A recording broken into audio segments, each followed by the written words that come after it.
Hello and welcome to today's Megacast by Actual Tech Media. The topic, Defense in Depth, Building a Strong Ransomware Prevention and Recovery Strategy. Thank you so much for joining us on today's Megacast. You'll hear from our experts at Palo Alto Networks, Attack IQ, Veeam, Cohesity, Mimecast, Zscaler, Rubrik, and Haiku. We've got another awesome Megacast lined up for you here today. Before we get started, there's just a few things that you should know about the event. My name is David Davis of Actual Tech Media, and I'll be serving as the moderator today. As always, we want these events to be educational, and we encourage your questions. We even have a best question prize, multiple best question prizes to help encourage those questions. I welcome everyone's question there in the questions tab in your audience console. I see everyone out there saying hello, good morning, good afternoon from across the United States and around the world. We appreciate that, but we also want your technical questions on today's topic, how to better protect your organization from ransomware, defend against it, and recover, if you have to. So keep those questions coming, and we'll be doing live Q&A sessions with each of our expert presenters on the event today.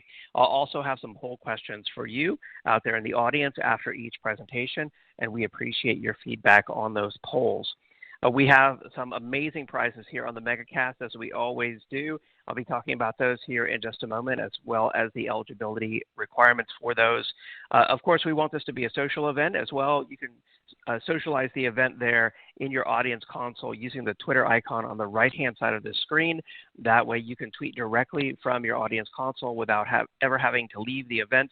You don't have to open up Twitter or anything. You can tweet right there, and the hashtag for today will be automatically appended. I'll be responding and following anyone out there who is talking about the event, so we appreciate that. Resources, we've got some great handouts there in the handouts tab. We've got hand-selected ebooks, solution briefs, some special trial links. So make sure that you check those out. There's one for each of the expert presentations on the Megacast today. The prize lineup, as we say, is a mega lineup of prizes here. We've got 5 Microsoft Surface Pro 8s to give away. These are some amazing systems. We also have Amazon $500 gift cards after each of the presentations today. That is 8 Amazon $500 gift cards, so another $4,000 there just in Amazon gift cards. And then, as I mentioned, we have our best question prizes as well for 8 more Amazon $50 gift cards. Of course, you have to enter that drawing by asking a question, and all prize winners must meet the Actual Tech Media prize terms and conditions. You can find that there in the handouts tab. You must be present on the live event as well. And all grand prize winners must submit an IRS Form W-9 to Actual Tech Media. You always have the option to make a donation to our selected charities. We would love to help you do that if you win a prize. And the hashtag for today on social media is ATM Megacast. You can follow Actual Tech Media and myself, David M. Davis, as well over on Twitter. Check out on the top right-hand side there, you can subscribe to our YouTube channel and Facebook, 10 on Tech, our podcast over in the iTunes Store. And you'll also find a link to our LinkedIn page there. I encourage you to follow us there. Finally, I want to call your attention to the Gorilla Guide book club. The link to that there is in your handouts tab, and that's where you can download free, easy-to-read enterprise IT books authored by top industry experts. And then another great way to win a prize potentially is to refer an IT friend or coworker to Actual Tech Media's online event series, and you both could win an Amazon $300 gift card. We do those drawings monthly. You can use the Refer an Industry Friend link there in your Handouts tab, or at the end of the event, you'll be automatically redirected to our Refer a Friend page. We promise not to spam your IT friends or coworkers. We'll send them an invitation to a list of upcoming events. If they don't respond, we'll send them one more invite, and then we won't bother them after that. All right, with the housekeeping out of the way, it is time now to kick off our keynote presentation on today's Megacast. Let's see, we've got an interview here with my fellow Actual Tech Media moderator, Scott Becker, and ransomware expert, Mr. Alan Liska. He's an author, and he's going to discuss some of the trends around ransomware that is really happening worldwide and impacting us all. Scott and Alan, I'll hand it off to you. Yeah, and I'm delighted to be joined by Alan Liska, a ransomware researcher and ransomware authority who's just written a book published by Actual Tech Media about ransomware. It's a comprehensive title that you can find on Amazon. It makes Alan an ideal expert to prepare us for today's event. We're going to be hearing from several companies today with important technologies that help you defend against ransomware, and Alan's going to help us understand that big picture for what's going on with ransomware. So Alan, thanks for being here. Really appreciate it. Yeah, thanks for having me. I'm really excited to be here, and I'm really excited for the event today. One of the things I always appreciate about talking to you is that you're really plugged into the latest attacks and understand both the attackers' evolving techniques and the threat landscape that those attackers are coming from. In that vein, is there anything different about what's been happening in these first few months of 2022 than before? Yeah. So I think there are a few things that have come out that are what we're starting to see is we're starting to see ransomware actors really go after high-end targets. So, for example, we saw the 49ers get hit with ransomware, but we're also seeing them go after lower targets as well. You know, we had sort of seen ransomware actors kind of settle on that middle tier of, medium to large enterprises. But now we're really starting to see them go to sort of lower tiers. So we're seeing a lot more attacks against real estate offices, law firms, and not big law firms, but medium-sized law firms, even car dealerships, things like that. So there really has been a change both upstream and downstream of the kind of targets that ransomware actors are going after. Yeah, I want to go into that a little more on the payment side. I know you do a lot of work analyzing trends in ransomware payments. Yeah, how is the beginning of this year shaping up as far as payouts goes? Well, we're actually seeing that fewer victims than ever are paying the ransom. It's been kind of fascinating to watch this. That I think it's become such a stigma that that companies just don't want to pay, or for the smaller companies, they can't afford to pay because they're being hit with too much of a ransom demand. So we think we're seeing, I should say, fewer ransom payments than ever, and I'm hoping that trend continues. That's really good to hear. I hope that that's true, as you're indicating that it's kind of like more, there are suggestions of it rather than hard evidence of it, but that really sounds good.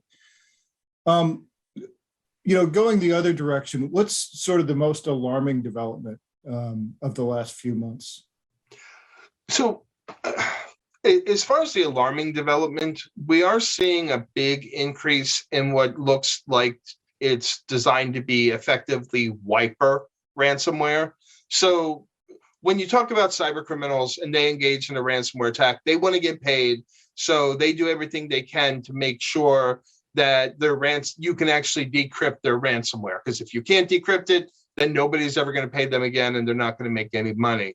But we're seeing an increase in attacks that are coming out of what appear to be coming out of Iran and China, with what is ransomware in that it encrypts files, but actually trying to decrypt the files or trying to get a key to decrypt the file, there's no response. You never get the key back. So, and I'm going to make that distinction between straight up wiper malware. So like in Ukraine, we've seen Russia deploy wiper malware, which makes the machine completely unusable, and you can't recover it from it. This, what is being deployed from what we think are threat actors out of China and Iran looks like ransomware, does everything that ransomware does, except, no matter what the victims do, even if they try and pay a ransom, they don't actually get the key to decrypt the ransomware. So I know that seems like it's a distinction without a difference, but I think it does matter in that it is traditional ransomware,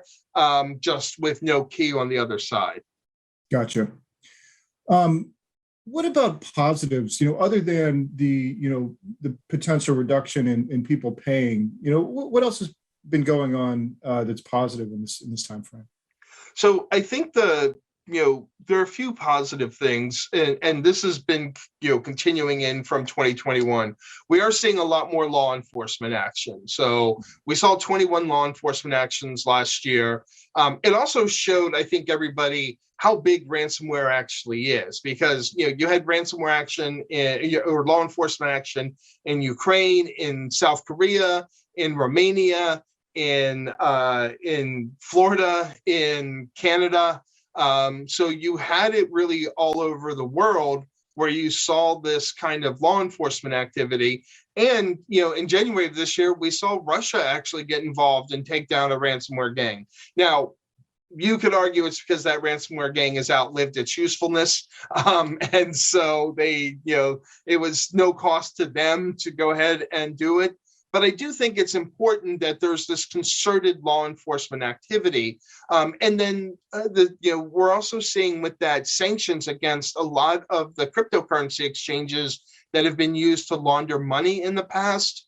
And the Department of Justice in the last 6 months or so has pulled back $40 million in ransom payments. So pulled that Bitcoin back from various exchanges. And they've done that 4 times total for just, again, over $40 million. So really, there's that concerted law enforcement effort that's imposing costs on these ransomware actors and making it a lot less profitable to engage in ransomware activity. That's more good news than I was expecting you to deliver. Those are some really good developments. Yeah. And when it comes to responding to this threat environment, aside from what governments are doing, are the defense techniques that we've been talking about for the last year or two, are they still best practices? Or are there emerging approaches that help defend against evolutions in ransomware? Where are we with the technology that we need? So I think the things that you and I have been talking about for a couple of years still work. But what I think is different, though, is organizations are finally catching up to that.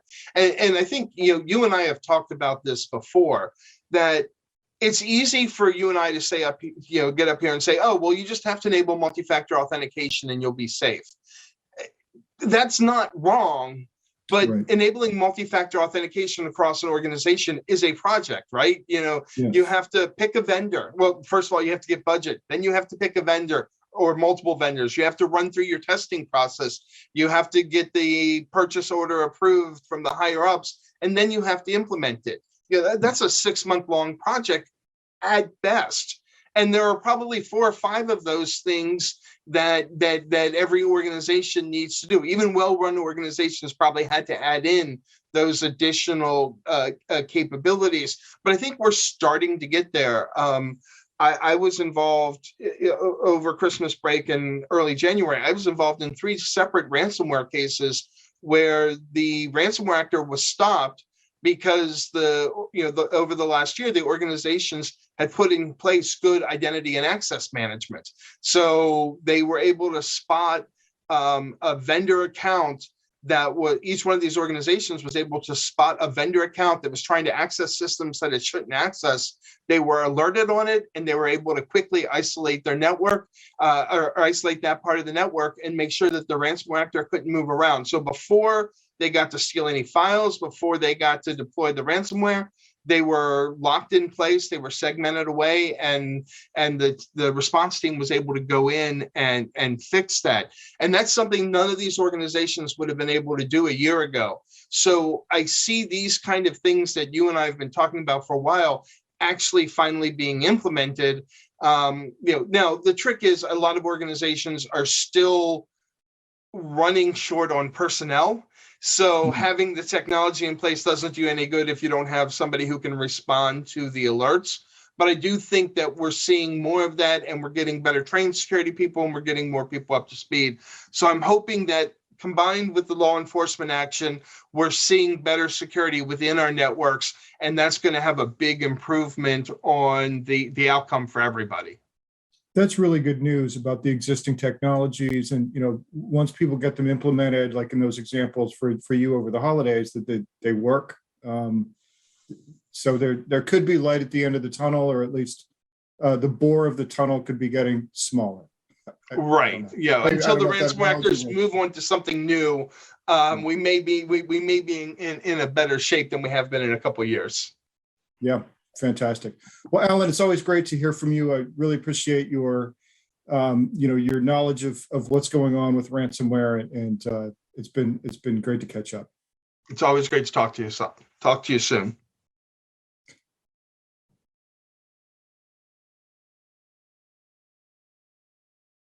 All right, great interview there with Alan. I've just brought up our first poll question here of the event, and that is, what's your time frame for adding new or updating existing IT solutions at your company, specifically around ransomware defense, ransomware mitigation, ransomware recovery?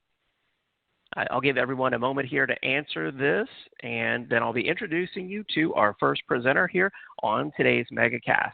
If you haven't answered one of these poll questions before, you do it right there in the slides window.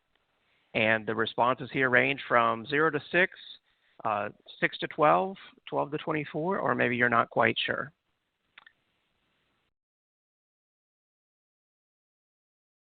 By the way, Alan Liska's book on ransomware is available in the Amazon bookstore in physical print, but you can also download it for free over at ransomware.org. All right, thank you to everyone who responded there to that poll. We do appreciate your feedback. But it's now time to introduce you to our first presenter. I'm excited to bring in now Henry Hernandez, Cloud Delivery Security Services Consulting Engineer at Palo Alto Networks. Hey, Henry, thanks for being on. Hey, thanks for the introduction. And good morning, good afternoon, good evening to all of you out there. I appreciate the time. So we've got a lot of ground to cover today. This is normally an hour presentation. I've condensed it down to 20 minutes, so prepare to receive the fire hose worth of data. All right, let's kick this off. Let's get started. So let's skip some of these marketing slides.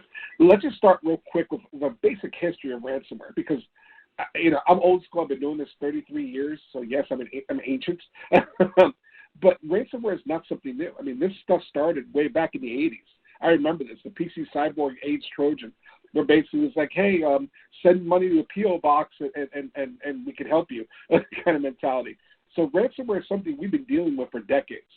The thing that happened from a shift was cryptocurrency. Once cryptocurrency came into play, where it made it easy for money to be, monies to be sent back and forth and potentially not be tracked and all that good stuff, that became the first step in changing the game. And then the next part of the evolution was CryptoLocker comes out, right? And all of a sudden, C2 communications occurring with it, they have all this good stuff. And that became like the proof of concept to say, hey, this is a viable attack vector and we can make some money off of it. Here's the proof of concept that this is going to work, right? As a result, you just saw all the criminal organizations jump on the boat and use this model, right, as a revenue stream. I grew up in New York, way back in the day, and things were crazy back then. You didn't know what your friend's dad did for a living, then you realized what they did for a living.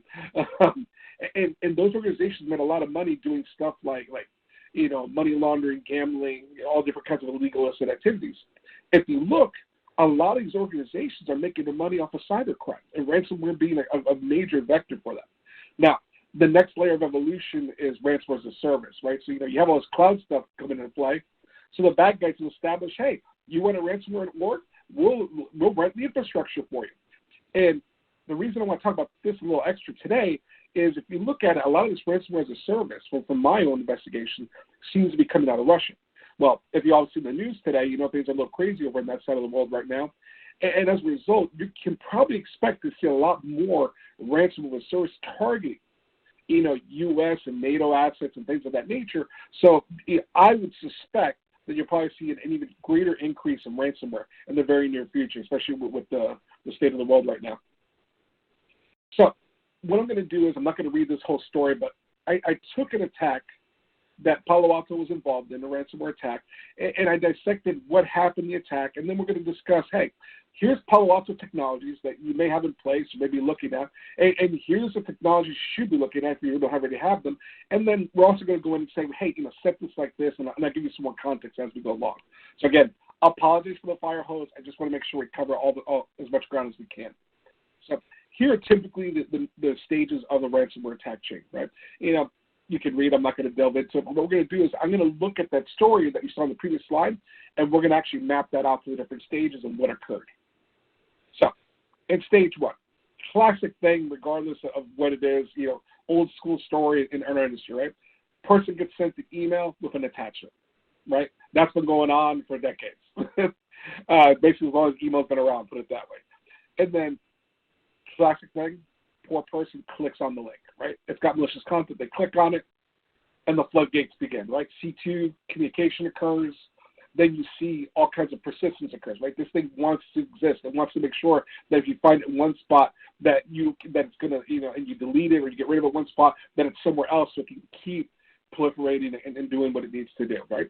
So of course, in persistent stage, you're seeing all this stuff coming in. You're seeing it try to, obviously persist. You're seeing it loading different, getting different tools in play, checking to see if PSX's out there. All this good stuff's occurring at that phase. Then the recon. That's when you see them try to hunt for user accounts, right? Try to map out the network, do all that sort of stuff. Basically, figure out what it can do. Exfiltration, common thing, right? So you're going to see them try to do data exfil, via some medium, right? Common medium, URL, HTTP protocols, DNS protocols, all kinds of good stuff like that. Oh, there's a whole slew of things. You see them do the data exfil. Then they download the sample via SSL. They start deleting the backups. The ransomware occurs in execution phase, and then at that point, you're pretty much out of gas. It starts the negotiation process of coercion. At that point, it's like, do I wipe and restart? Do I pay the ransom? What am I going to do? So let's dig a little deeper. Here are some other things to keep in mind that these threat actors are going to leverage, right? You've got organizations that are like, well, I've got a really strong perimeter. Think of that as saying, I've got this great castle, right? Old school castle in the dark ages, right? It's got a moat, it's got a drawbridge, got these solid walls, the whole 9 yards, but it's the perimeter. Yeah, but if I breach the perimeter, there's nothing on the other side. You're soft and squishy, and you're done, right? So again, think about, those companies that, well, I've got a real strong firewall perimeter. Well, are you doing segmentation? No? Okay, that's a problem. What about your other defenses? What do you have in place? Like in our case, URL. I've been using URL since URL first existed, so that's how ancient I am. I've worked on all kinds of stuff, Blue Code and Fornix URL and a million other URL products back in the day. URL products have always worked in pretty similar fashion, right? You've got crawlers that crawl the web and try to evaluate websites and categorize them. If I'm patient zero, if I'm the first person to go to URL, something you're going to commonly see in like a ransomware type attack, where it's a targeted thing. Somebody spins up a web server that's targeting me, and boom, I go to URL, I'm patient zero. Well, based on the list-based URL technology, what they know about, I'm going to get hit by the full brunt of what malicious content is being sourced at that URL, right? That's a problem, right? Let's be honest with you. Nobody wants to be a sacrificial lamb, right? So we're going to talk about this a little bit further because we're doing some really cutting-edge stuff on this on our side. Again, signature-based technologies really just aren't working. Things that are based on lists and signatures, they're too easy to circumvent. So you've seen a lot of limitations, a lot of these malicious actors getting around IV-based signatures, right? It's just not cutting it anymore, right? They're bypassing AV. They're using different technologies that basically circumvent anything AV would be checking and any medium AV is going to do. Look at IPS, right? Again, signature-based. If I'm looking for this Henry attack, well, how do I know? Well, Henry's got black hair, he's got a goatee, he's wearing a black shirt, so Henry changes the shirt to a white shirt, and now the signature doesn't work anymore, right? So you've got a lot of the stuff that's not working well. Wide open permissions. I don't know how often you see this, it drives me nuts. Why are the 9 million domain admin accounts, and why is domain admin account the default account people are logging in? Why does this person have access to something they're never going to have access to? All kinds of craziness like that. Here's a really important one. Lack of SSL visibility. Well, if you tell me, hey, Henry, I see you walking around the building with a suitcase, you say, hey, guess what's in my suitcase? Well, you know what? I can make some assumptions. Well, I know it's not an elephant because it's a suitcase, so I know it's not that. I know something about you, so I can make some guesses. I can see the building you came out of. I can make some guesses.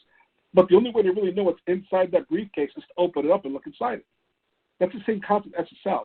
Nowadays, people have been hesitant about doing SSL. You got to do it, folks.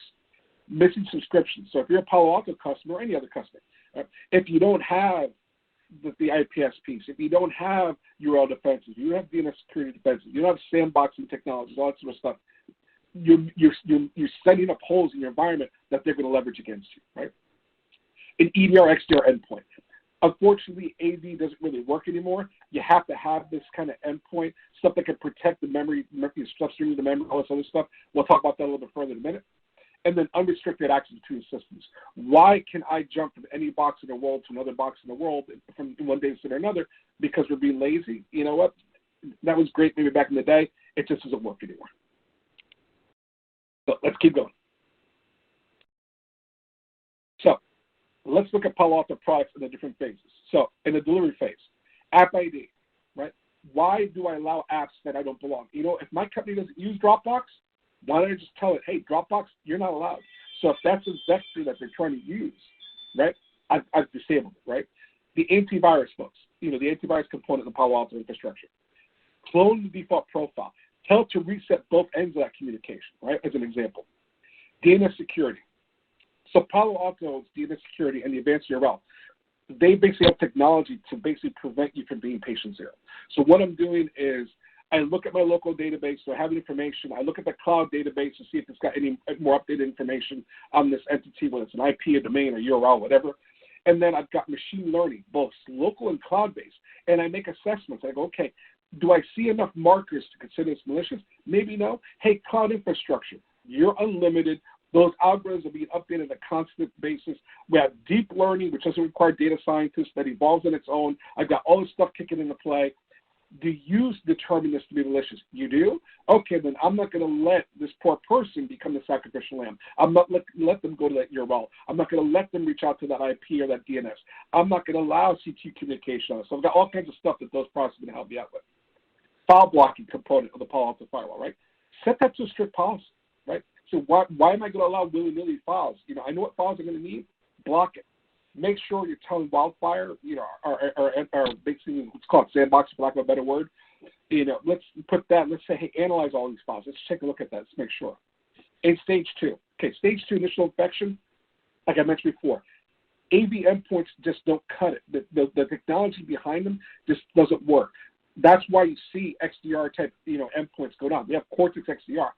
It has capabilities beyond what an AV endpoint can do to protect that local endpoint, to protect its memory, to help stop that ransomware from even getting on that endpoint. So that's something for you to look at. We talked about SSL decryption. You have to block it, right? Block those categories, set that stuff. Again, file blocking again. Make sure that's in play. Anti-spyware for C2. So with our advanced URL and our advanced DNS and the threat component in Palo Alto firewalls, all those different vectors, depending if I'm using DNS channels, I'm using URL-centric channels, other channels, I'm looking for C2, and I'm cutting that off at the knees, right? If it can't talk back to the mothership, I've basically neutered that attack to some extent, right? So make sure you're doing that. Stage 4, persistence. Again, the XDR X-point is an important one. Zone protection. I was the main threat hunter for Palo at Black Hat. Zone protection, simple feature on the firewall. I was seeing things bouncing back and forth off of this thing left and right. It's a simple configuration to enable that. A vulnerability profile, that threat. You know what? Brute force, block those. Why not just cut that off at the knees? Recon. Go ahead. Again, restrict the applications that I can run. Segmentation. I don't know how often I see this, where a ransomware attack is widely successful, and you look and it's like, oh, we weren't segmenting. I wasn't limiting what people could access, who could have. I worked in organizations that at the time may have seemed difficult to work at because, I have to go to jump box, I have to do this, I have that. They're really locked down and really segmented. But you know what? It meant for a lot more time on the weekends for me to enjoy my time with my family because I wasn't dealing with one attack after another being successful because it was so locked down that they'll move on to a softer target. Two-factor, right? You saw that at the beginning in the conversation a little while ago, right? Two-factor is really important because if I steal the credentials, I still can't log in because I need a two-factor piece. These are things that, we talked about them for forever. They've been around for forever. Unfortunately, today is the day when we have to really run forward and get the stuff in place. And something to keep in mind with Palo Alto, that two-factor authentication components, we have all that configuration, all those components built into our firewall, so you're not having to buy like extra products to loop in other SKUs to get the stuff working. This stuff's in here for you. Exfil, again, App ID for the data exfiltration phase. Block file sharing apps level 3 to 5 and above. Execution, again, file blocking, right? Block PE files, right? Especially SMB traffic flows. More vulnerability protections, right? All this stuff here, these threat IDs are based on PS exec execution. And then obviously the worst part, right, where the ransomware coercion, XDR there. I'm going to talk about something else in a minute. It's not on this slide, but we'll talk about the next slide for the negotiation phase. Some other recommendations. Again, segment. Use your micro-segmentation. Segment often. Least privilege, right? It's funny, as an old school guy, I've been hearing all this stuff about, zero day, zero trust and all that sort of stuff. That's not a new concept. I've worked at many organizations that were really locked down. You had different accounts. You had all stuff, right? This whole concept of this high security environment, it's been around for forever. It's just as a world, we've kind of been hesitant to do it because of more work, right? Same concept of SSL, TLS decryption. It was, I want to have it, but you know what? The reality is you have to have it. It's not I want to have, I wish I had. I don't care if you're not using Palo Alto firewalls, whatever firewall you're using, you absolutely have to do SSL decryption. Mail flow, again, you have to inspect it because mail is a common vector used for this delivery, right? Limit remote access services, right? Why do you have RDT open in the internet for everybody? I mean, what is wrong? VPN and do stuff like that. If you're a Palo customer, make sure not only you have the subscriptions, make sure you have them configured right and that they're up to date. A couple important last items here. Unit 42 is our threat division. Right? They can do ransomware preparedness and assessments for you. They can come in your organization and say, hey, here's what you should be doing. Do this, do that, do this other thing. This is wrong. This is configured. Engage Unit 42 and say, hey, we want you to see, are we ready for ransomware? Can we deal with it? Now, another thing, being an old forensic incident handling guy, that's my specialty. Get your retainers. Unit 42, have them on retainer ahead of time. And nowadays, it's not a matter of if I'm going to get hit by ransomware. There's a good likelihood organizations out there are going to experience ransomware in some level, in some way, right? Go ahead, have Unit 42, an organization like that, on retainer ahead of time. You don't want to be in the middle of a ransomware attack and having lawyers looking at contracts and redlining things and spending hours doing that, because at that point, by the time the damage is done, you might not have a company that can pay that bill anymore, right? Have that retainer up front. Have them ready to parachute in at a moment's notice and get that done. All right. Again, just to kind of recap, again, we only had a limited amount of time, so hopefully this has been effective. This is all stuff, App ID, the threat subscription available. You have AV in there, right? Advanced URL and data security. Those are new things. These are cutting edge and unique to Palo Alto where we're doing this. You're only going to get that functionality that basically prevention of patient zero from us. File blocking built into Apollo. Wildfire is a subscription. It is an amazing product. SSL decryption built into this platform. The threat subscription, the vulnerability piece is in there. Under threat, you have anti-spyware. Under the PAN OS, zone protection. Make sure you have that Cortex endpoint, that XDR endpoint. Make sure you've got the retainers in place. Do the ransomware assessment up front. Get that stuff done. Have your stuff ready. Don't make excuses. Just have it done. And I think I made it in just under 20 minutes like I was asked. So let's see if we got the moderators on with us. Let's see if we can look at some of these questions, if that's okay, everybody. Absolutely, yeah. Great presentation, Henry. We do have some questions for you.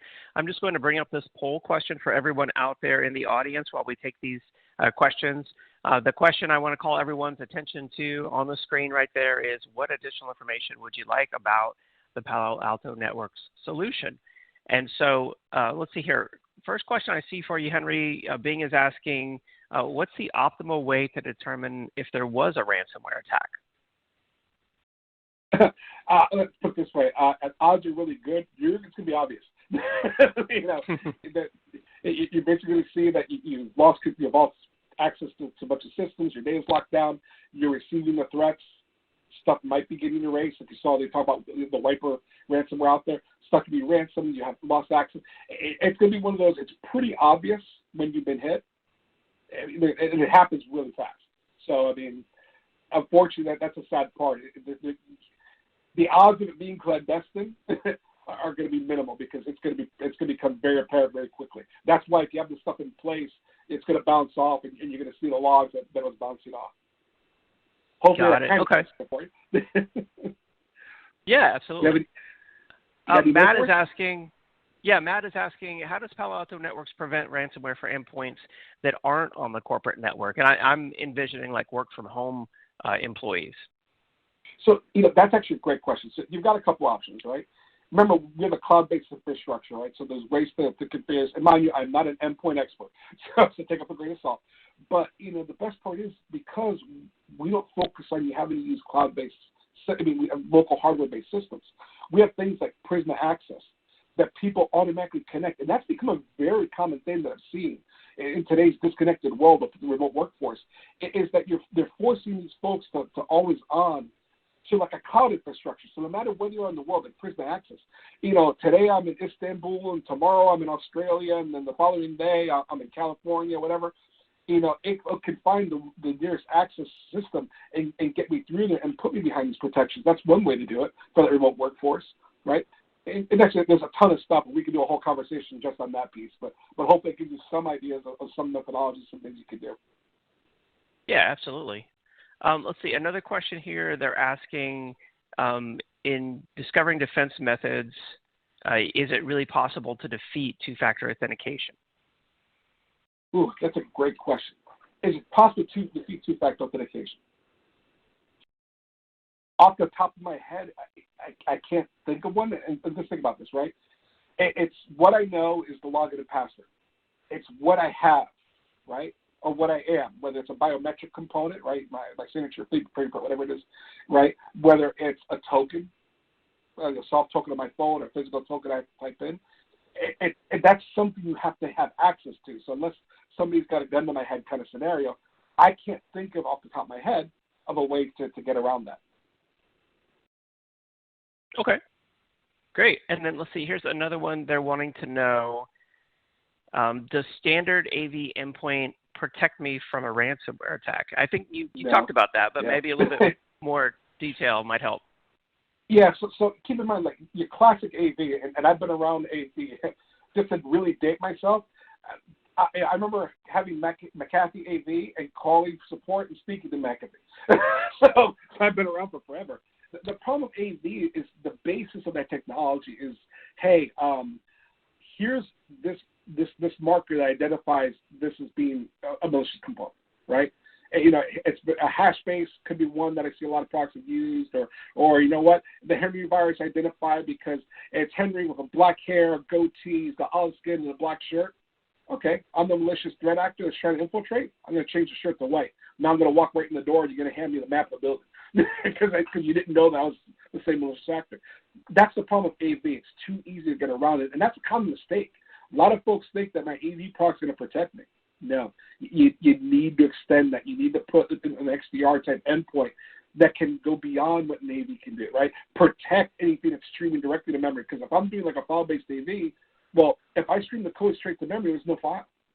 It streams straight to memory, stuff like that. So you have to have that extra layer of protection. Great question.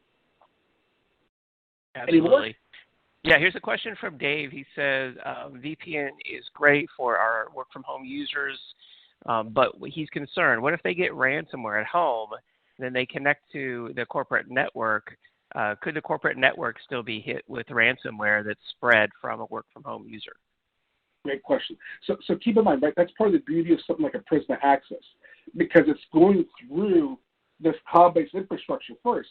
And that cloud-based infrastructure has other defenses built into it to help catch this stuff, right? And again, that's where like solutions come in and it'll say, wait, I've detected this. Let me VLAN, like solution VLAN this person, and things of that nature. So you've got a lot of options on how to limit that, right? And again, microsegmentation, least privilege, the two-factor, all that stuff. We're layering all these different security levels, so you've got a foothold here, but that's as far as you're getting. Is the idea behind doing all these different things and configuring all these components, and again, layering the security parts. So you got here, and that's as far as you're getting. You're not getting anywhere else, right? That's the beauty of doing something like this. Great, not easy, like they mentioned at the beginning, right? They're talking about projects. They get something, in play.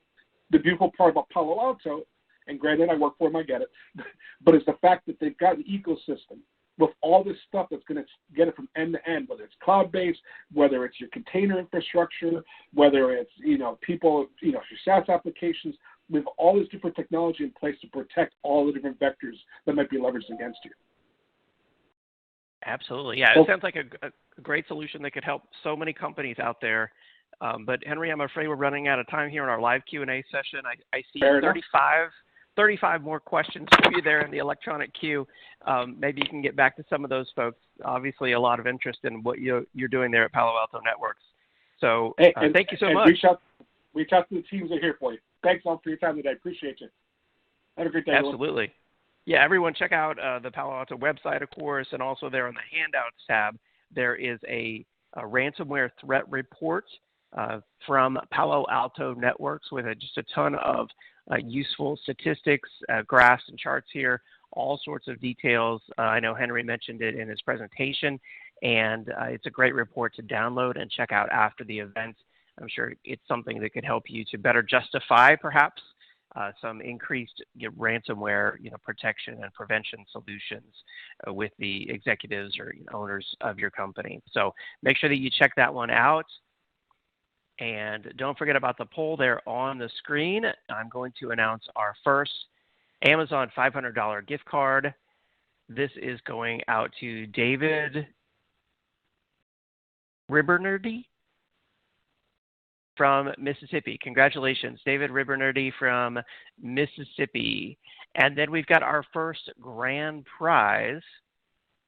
This is for a Microsoft Surface going out to Dominic Shoemaker from Pennsylvania. Congratulations, Dominic Shoemaker from Pennsylvania.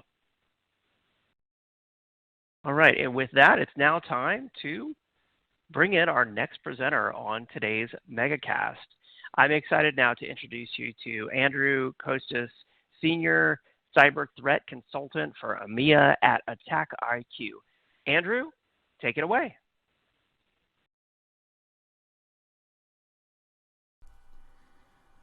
All right, here goes. So, hello everybody and welcome to my talk today, which is titled Countering Ransomware with MITRE ATT&CK. I'd first off like to thank you all for taking the time to attend my talk today.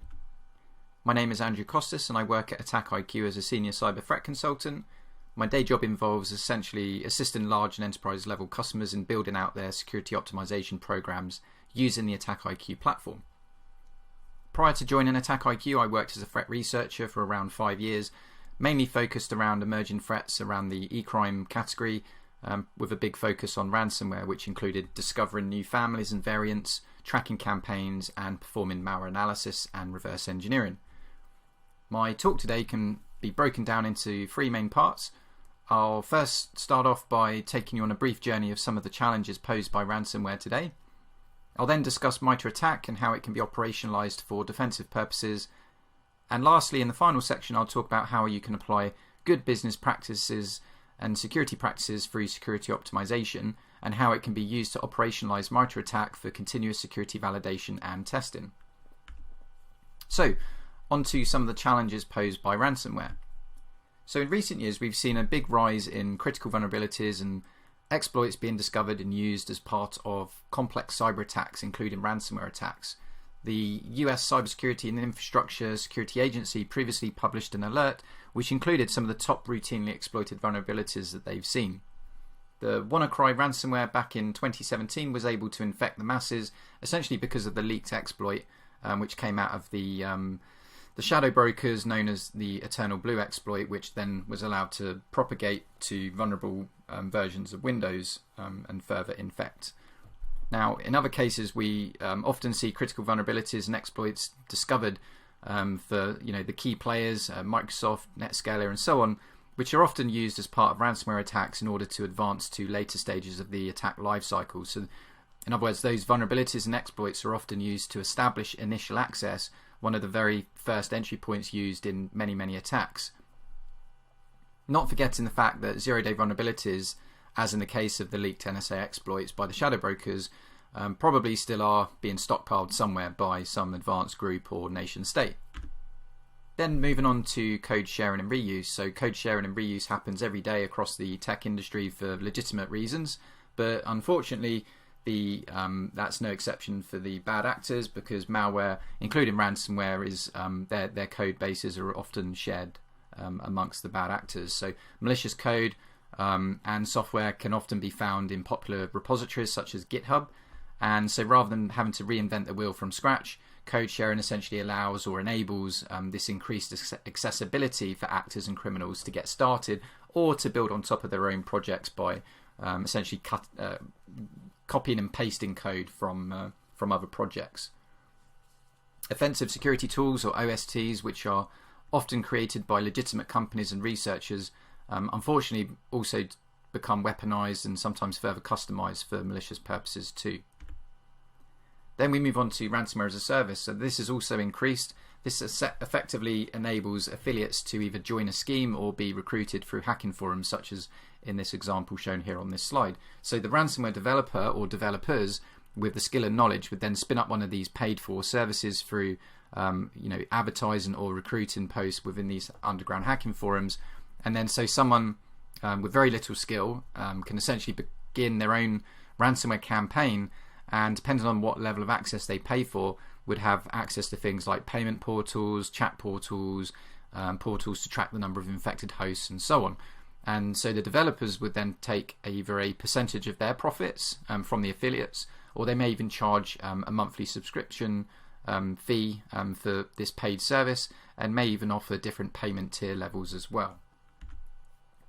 Initial access brokers have also increased, so for a very low fee, often for as little as a few dollars, administrator level access can be found and used as a direct entry point into an organization.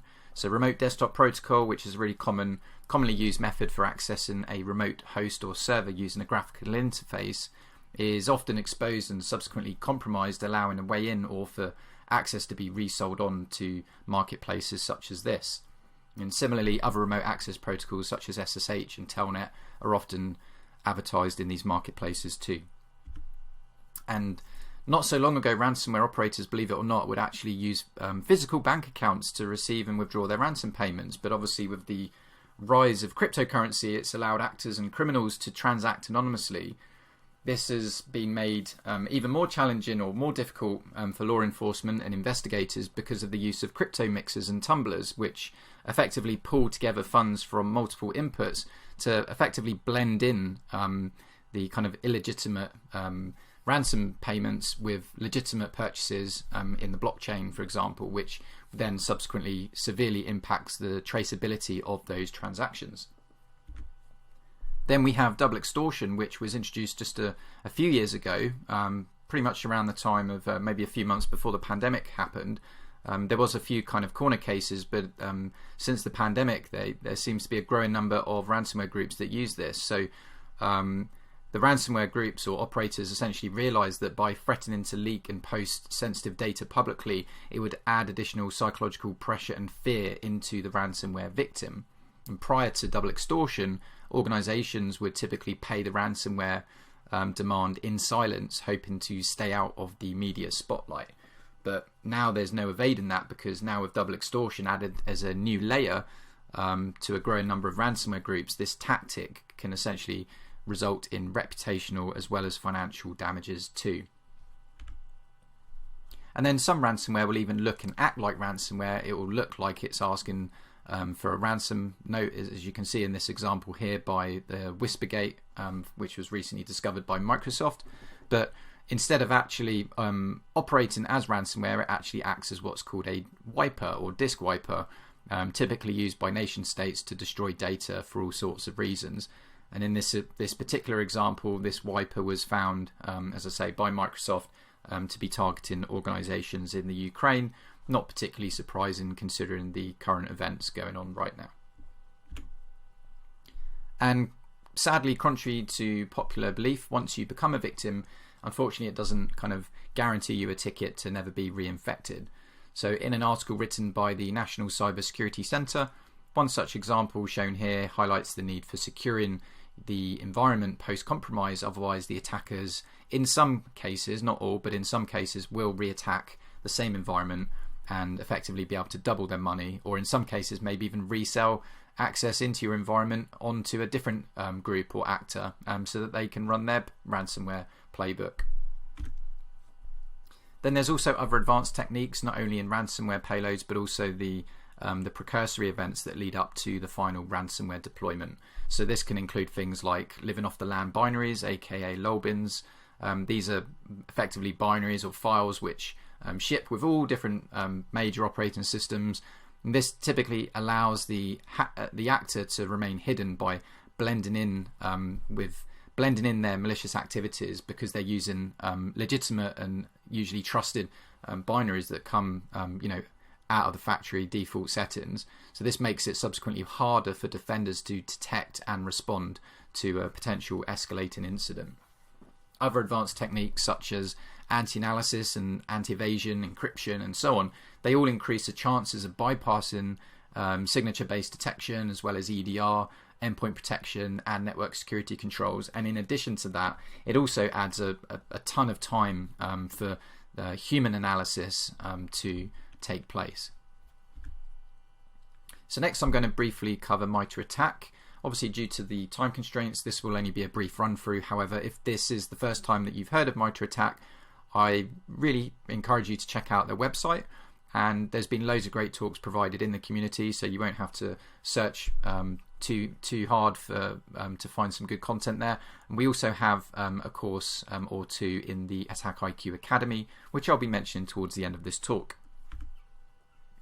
But if you are new to MITRE ATT&CK, MITRE's ATT&CK, which stands for Adversarial Tactics, Techniques and Common Knowledge, is basically a curated public and free knowledge base and taxonomy used to describe the various phases of an adversary's attack lifecycle. So it effectively includes names and descriptions of tactics, techniques and procedures, or TTPs, and how they relate to adversary behaviors, as well as other metadata and related information for defenders, which I'll talk about in a few slides from now. So MITRE ATT&CK includes matrices, as I've mentioned, for not only the major operating systems, but also for things like cloud, network, containers, mobile, and ICS. And these matrices effectively allow and enable defenders ways to categorize, map, and discuss adversary behaviors in the context of what they are trying to defend.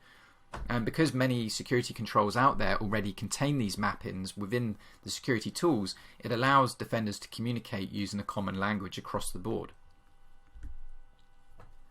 Microsoft published a useful article maybe a couple of years ago, just to highlight how different threat groups utilize different adversary behaviors and TTPs and so on to reach their final stage of the attack, which in the example shown here, all of these groups are delivering and deploying ransomware.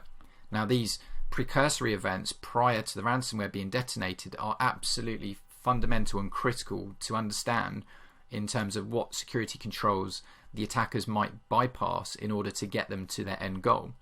This documenting and mapping using real adversary behaviors is a huge leap forward, in my opinion, in terms of helping to understand and visualize the threats.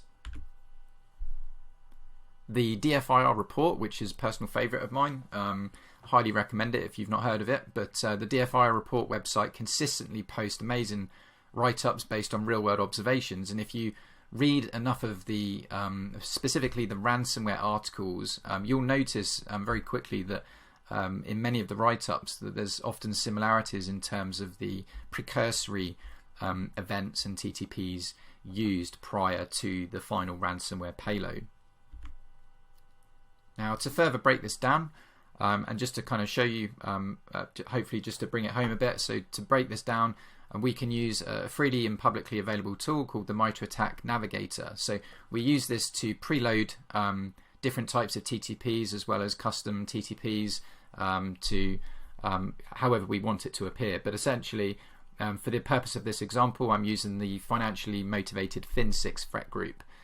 So the ones highlighted in red are the TTPs used by Fin6, and Fin6 on occasion have been known to use Ryuk ransomware payload.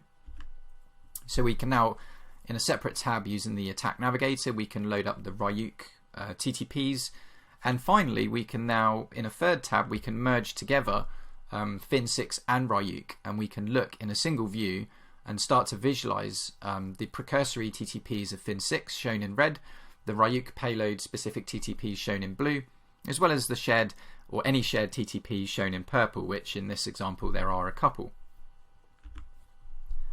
Now, while it's really important and so beneficial to have that visualization, it's equally, if not more important, to understand the adversary behaviors from the defender's perspective, because ultimately they have to digest that information, disseminate it, and do something with it, right? So while the focus of the attack has historically been around the adversary TTPs, newer iterations and newer public releases of the matrices have actually incorporated things like mitigations and detections within the matrices. So as an example shown here, the access token manipulation behavior includes defender-specific information pertaining to mitigations and detections. So that would include things like data sources and potentially what operating system, either native to the operating system controls or even third-party security controls that might help to either block/prevent or detect certain activities. And in the final section, I'm going to briefly cover security optimization and why it makes good business and security sense to any organization. Now, I'm probably biased because I do this every day with our customers, but these security and business practices are often overlooked, but together can form an excellent foundation to build up to what we at Attack IQ refer to as security optimization. So as a quick fun fact, MITRE actually used the assume breach mindset back in 2010 when they focused their efforts on post-compromise detections of adversary behaviors. So assume breach is essentially the mindset of, rather than hoping that you will avoid becoming a victim, you actually in fact assume that you are essentially already a victim. So that simple shift in mindset really can elevate your team's focus, but also help to start the conversation, as well as to start changing perhaps the existing security culture, which is often one of the hardest parts of cybersecurity in my opinion. Then we have threat-informed defense, which is a practice of thinking deeply about how adversary tradecraft map to technology and how you can prevent, detect, and mitigate attacks. So how that might look is this could, for example, this typically might include things like collecting and generating cyber threat intelligence. So that could be in the form of ransomware groups that are targeting your industry or industry vertical. Then determining common TTPs used by those ransomware groups, for example, as well as understanding common security controls within your environment and how to be more collaborative for the greater mission of increasing overall defenses. Then we have purple teaming, which is a practice of combining both red and blue teams to work harmoniously together, avoiding traditional siloed focus and individual goals. So this isn't necessarily a physical team of red and blue combined. This is more of a logical, conceptual idea of having your red and blue teams collaborate more freely. You could even take this one step further by combining your CTI team, hosting team, remediation team, or any other team that you have and want to include in that feedback loop to keep that narrative and keep that momentum going and driving increased awareness and visibility of your defensive coverage and overall improvements. Through these practices, skills can be continually developed, opportunities for ongoing support and growth, as well as mentorship, can all be incorporated at every stage of this. And information sharing can obviously help everyone see the broader picture that often only the CISO can see. Then you have things like threat modeling, which is the practice of understanding and modeling potential threats and how they might align to your security controls. So this is where, again, the MITRE attack comes in really useful, because it's just one of a dozen types of frameworks that can be used for threat modeling. And really, if you're going to go down the route of security optimization, it's a really good place, an often overlooked part in terms of threat modeling, because without understanding what security tools and what assets you're trying to protect and potentially what groups you're trying to protect from, then you're going to probably get lost very quickly. And finally, there are other practices as well which you can implement on a regular cadence. For example, security awareness training for your end users. You may want to think about implementing a security champion program, or possibly even just continual review and improving the incident response or incident handling procedures. in addition to the previous slide, I'm sure many of you already have an in-house red team or possibly a pen test team, or maybe you just pay a couple of times a year for an external pen test to happen. But ultimately, the question to ask yourselves are what % of coverage are your teams, whether it's red team or pen testers, realistically able to cover in a single year? So what percentage of your estate are they likely to touch in a single year? And then the next question is, how many years might it take them to cover the entire estate, testing relevant TTPs using a framework such as MITRE ATT&CK? I mean, it doesn't have to be, but it's definitely one of the more commonly used ones. So, are they evolving their assessments to test more advanced techniques? So, are they finding emerging threats and testing those new TTPs? Or are they just testing the same gaps month after month? Perhaps they're just testing and retesting the same low-hanging fruit that comes up month after month. And maybe those findings that they're finding are not being dealt with. Maybe they're being ignored. So if you're not testing your assets or security controls within your estate, I'm fairly certain the bad actors probably already are doing it for you for free without you knowing. And this is where security optimization really comes into its own, because knowing the challenges that ransomware and other threats pose and utilizing the MITRE ATT&CK framework for defensive purposes and incorporating good security practices such as purple teaming or threat-informed defense or assume breach and so on will very, very likely put you in a very strong position to start thinking about testing and validating your security controls at scale and in production. So, if you're regularly finding gaps in your security controls, then ultimately this will drive discussion through the different teams and viewpoints with a view to remediating and mitigating them at scale. And so some things may need to be triaged and assessed, and sometimes there may be on occasion things that can't be prevented or can't be detected. But ultimately testing your controls at scale can be done on a regular automated cadence, which would then not only give you the results in the first place, but also allow you to identify any configuration or environmental drift. So to kind of explain that a bit better, but in other words, if something changes, so let's say you have a finding and you remediate it, but in 2 months down the line, something for whatever reason reverts back to its kind of pre-remediated state, how would your red team, or how long would it take for your red team to find and discover that now potential security gap or hole? The only way you can is through automated testing and regular, whether it's weekly, daily, monthly, it doesn't matter, whatever your preference is, but without automating it, then you're just not going to really get round to it for potentially years. Ultimately, as well, testing your security controls assists with risk and compliance and governance and auditing. So by being able to provide answers via reports is absolutely critical to be able to present that up to senior leadership. So if you do this, and if you do these things, then your risk exposure and ultimately your attack surface will in time be reduced, and you'll be able to proactively monitor for new infrastructure changes, so whether that's additions or removals of servers and assets or security controls, and potentially as well be able to assess things like supply chain vendors or third parties or partner companies and so on. So without question, testing your security controls will lead to an improved level of security posture and security maturity.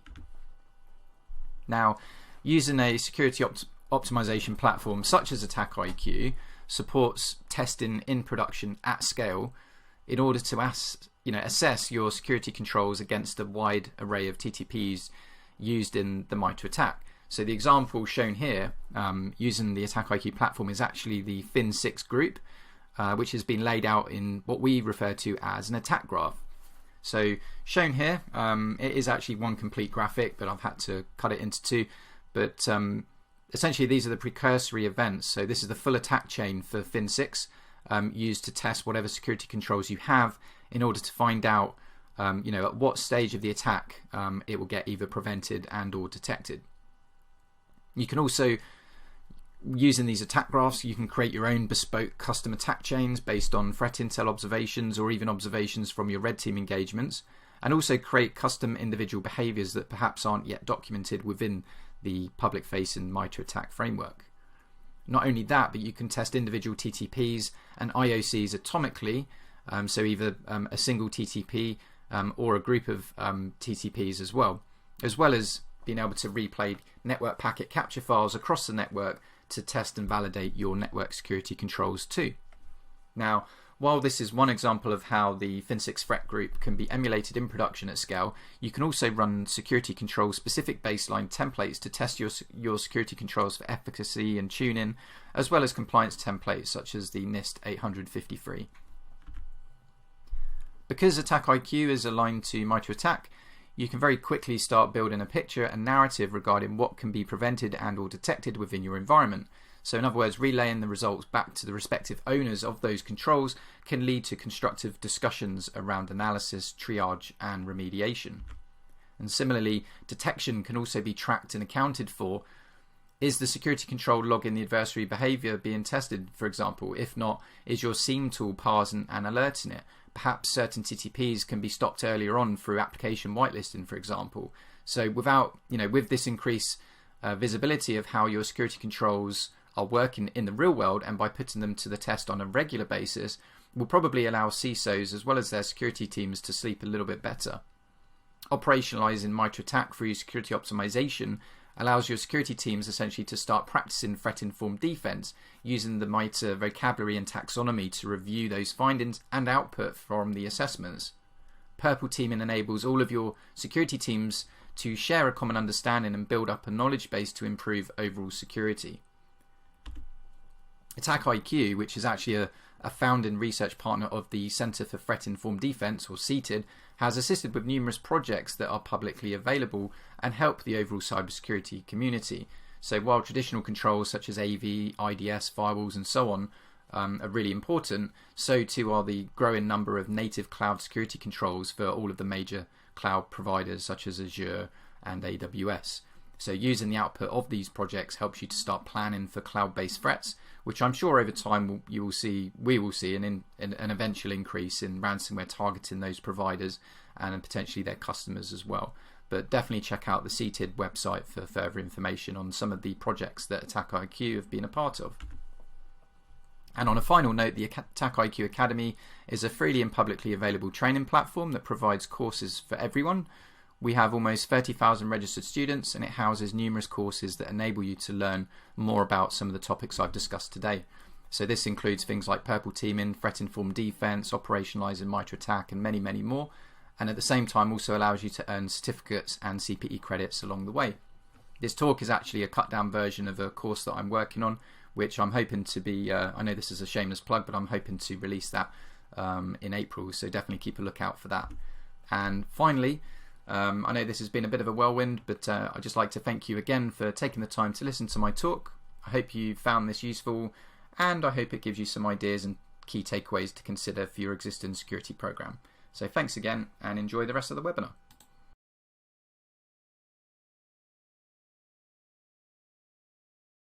Great presentation. Thank you so much, Andrew. Really cool stuff that you all are doing there at Attack IQ. I've just brought up the poll question for everyone out there that says, what additional information would you like about Attack IQ? And we've got a lot of great questions coming in as well. I'm afraid we're out of time for our live Q&A session with Andrew, but Andrew that is there in the electronic questions tool answering your questions live. So keep those questions coming. And of course, don't forget about the handouts tab there. There's a resource from Attack IQ, and it's Countering Ransomware with MITRE ATT&CK 101. And by the way, I love the college notebook design on that, so make sure that you check that out. And as Andrew mentioned, the Attack IQ University there is available, free training over at Attack IQ, so make sure that you check that out as well. Sounds like a great opportunity for anyone who wants to learn more about cybersecurity. So thank you so much to the folks over at Attack IQ for being on the Megacast today. I will leave up the poll question there for a few more moments while I announce our next prize winner. We have an Amazon $500 gift card. This one going out to Jeff Drury from Kentucky. Congratulations to Jeff Drury from Kentucky.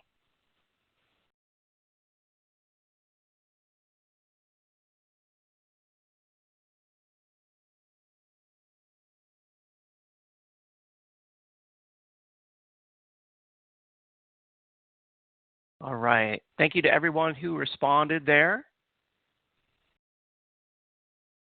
to the poll question. I'll leave it up for just one more moment here. Let everyone respond.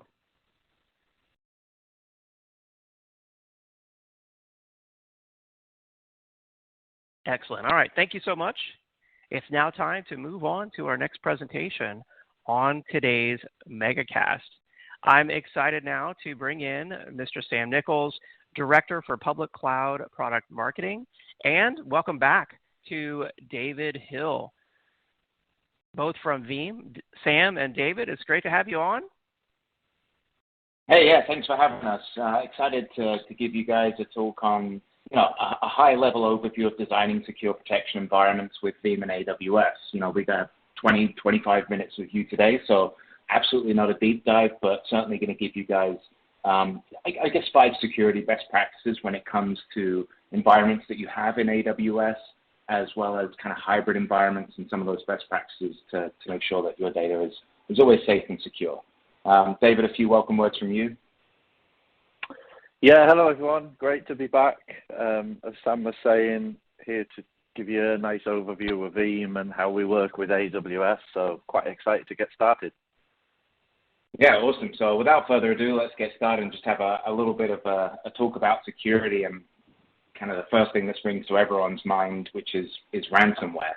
It turns out ransomware is a pretty big deal nowadays, and I'm pretty sure you don't even have to have a modicum of IT knowledge to know what ransomware is and its prevalence and impact. So before we do dive into some of the things that you can do to protect your organization from attack, let's take a look at these numbers from Sophos, right? So average ransom paid is $170,000.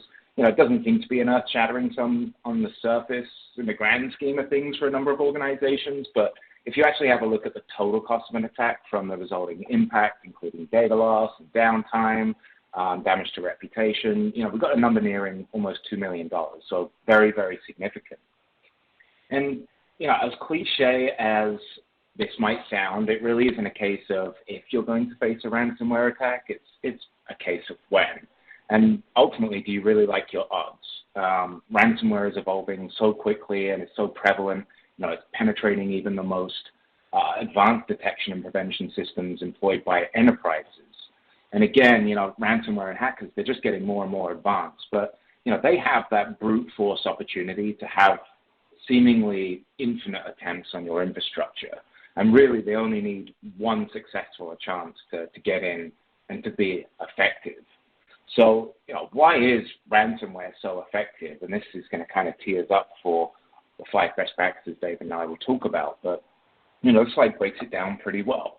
It serves as that good tee up. So first is alert fatigue. I mean, if anyone on this call has a Wi-Fi camera or doorbell outside the front of your house, when you set it up, it's going off at pretty much any movement in its field of view. Like a leaf blows by and you get a notification. And eventually you either fine-tune that motion sensitivity or zones, or you just put it up with the notifications and ultimately ignore them. The same really goes for ransomware. So, we've got to make sure that our alerts are properly and finely tuned. Missing patches is also another issue. Ultimately, if your software isn't up to date to detect the latest and greatest from these hackers, they can slip through the cracks undetected until it's too late. Next up is poor password policies. So they can range from too simple of a password that is easy to guess to the lack of more advanced practices like two-factor or multi-factor authentication before permission is granted to a specific resource or resources. A big one as well is lack of network segmentation. If all the big components of your environment are connected with little to no rules, it becomes incredibly easy for a successful attack to not just compromise one component of your environment, but all of it. And that extends to backups, and that truly is going to bring everything to a screeching halt. And then these final ones, I guess I'll just kind of roll into one, but backup, more importantly, secure backup, is ultimately your last line of defense when it comes to ransomware.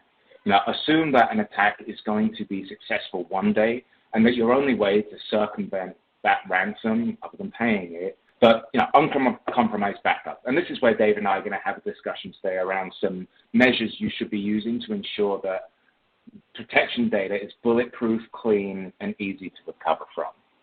So these are these 5 security best practices.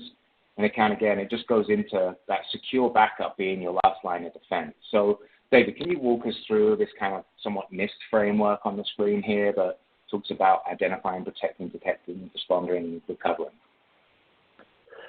Yeah, so when you look at how you can actually secure your backup, when we think about essentially what a backup is a file like anything else, or it's a number of files. And of course, they can still be corrupted and infiltrated and infected as well. So when we're looking at things like secure backup, what you can actually do is go and look at how you can leverage like data tagging and locality to help you build out a framework for what you want to actually protect. Then when you're looking at protecting that actual data, using things like the 3-2-1 rule, and Veeam goes even further talking about the 3-2-1-1-0 rule, but essentially having 3 copies of your data across 2 media types with at least 1 off-site provides you with the capabilities that if one of your backups was to become corrupted or infected with ransomware, you still have other copies of that backup data. Other aspects of this is how you can leverage things like immutable storage. So object lock in AWS S3 is a great example where you can actually define locks on files in object storage. So that allows you to actually set some tags on that file that say this file can't be edited, it can't be deleted. And literally the only way you can remove those files is to go and close that AWS account. So it's very secure from that perspective. When we're looking at detection, things like monitoring and alerts using like data integration APIs, so you can actually monitor your environment, monitor your data, so that you can get alerts if you start seeing trends that would kind of point out that you've got ransomware infections and strange things going in and on in your environment, and then leveraging APIs across to like orchestration so you can respond to those automatically. So when you think about where we're at today in 2022 with our modern environments, orchestration is key to everything that we do. So allowing us to orchestrate anything that we see from a monitoring or an alert perspective allows us to actually just go and respond to that without any manual intervention from an actual individual. And then finally, the ability to do like recovery, so things like secure restore, being able to recover those files securely. Also things like item level recovery, rather than going and restoring a full backup of, say, just as an example, a 2 terabyte file share, you can actually do granular file level recovery and individually pick the files that you want to recover to overcome scenarios around things like individual files infected with ransomware.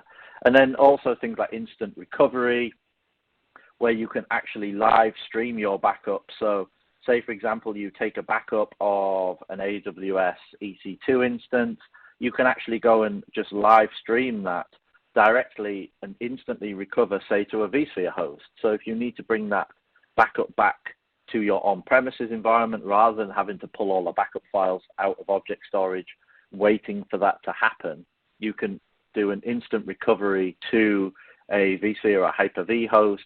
So that helps limit and brings down your recovery time objectives. Awesome. So you were talking a little bit there about the 3-2-1-1-0 rule. The 3-2-1 piece you covered well, 3 copies of your data, 2 different types of media, 1 off-site. But talk to us about the other one and the 0 piece a little bit more there. More specifically, I guess, around air gapping and immutable backups and why that's so important with ransomware. Yeah, so from that perspective as well, as I kind of touched on with the kind of offline immutable aspect where you can lock those files so that they're deleted.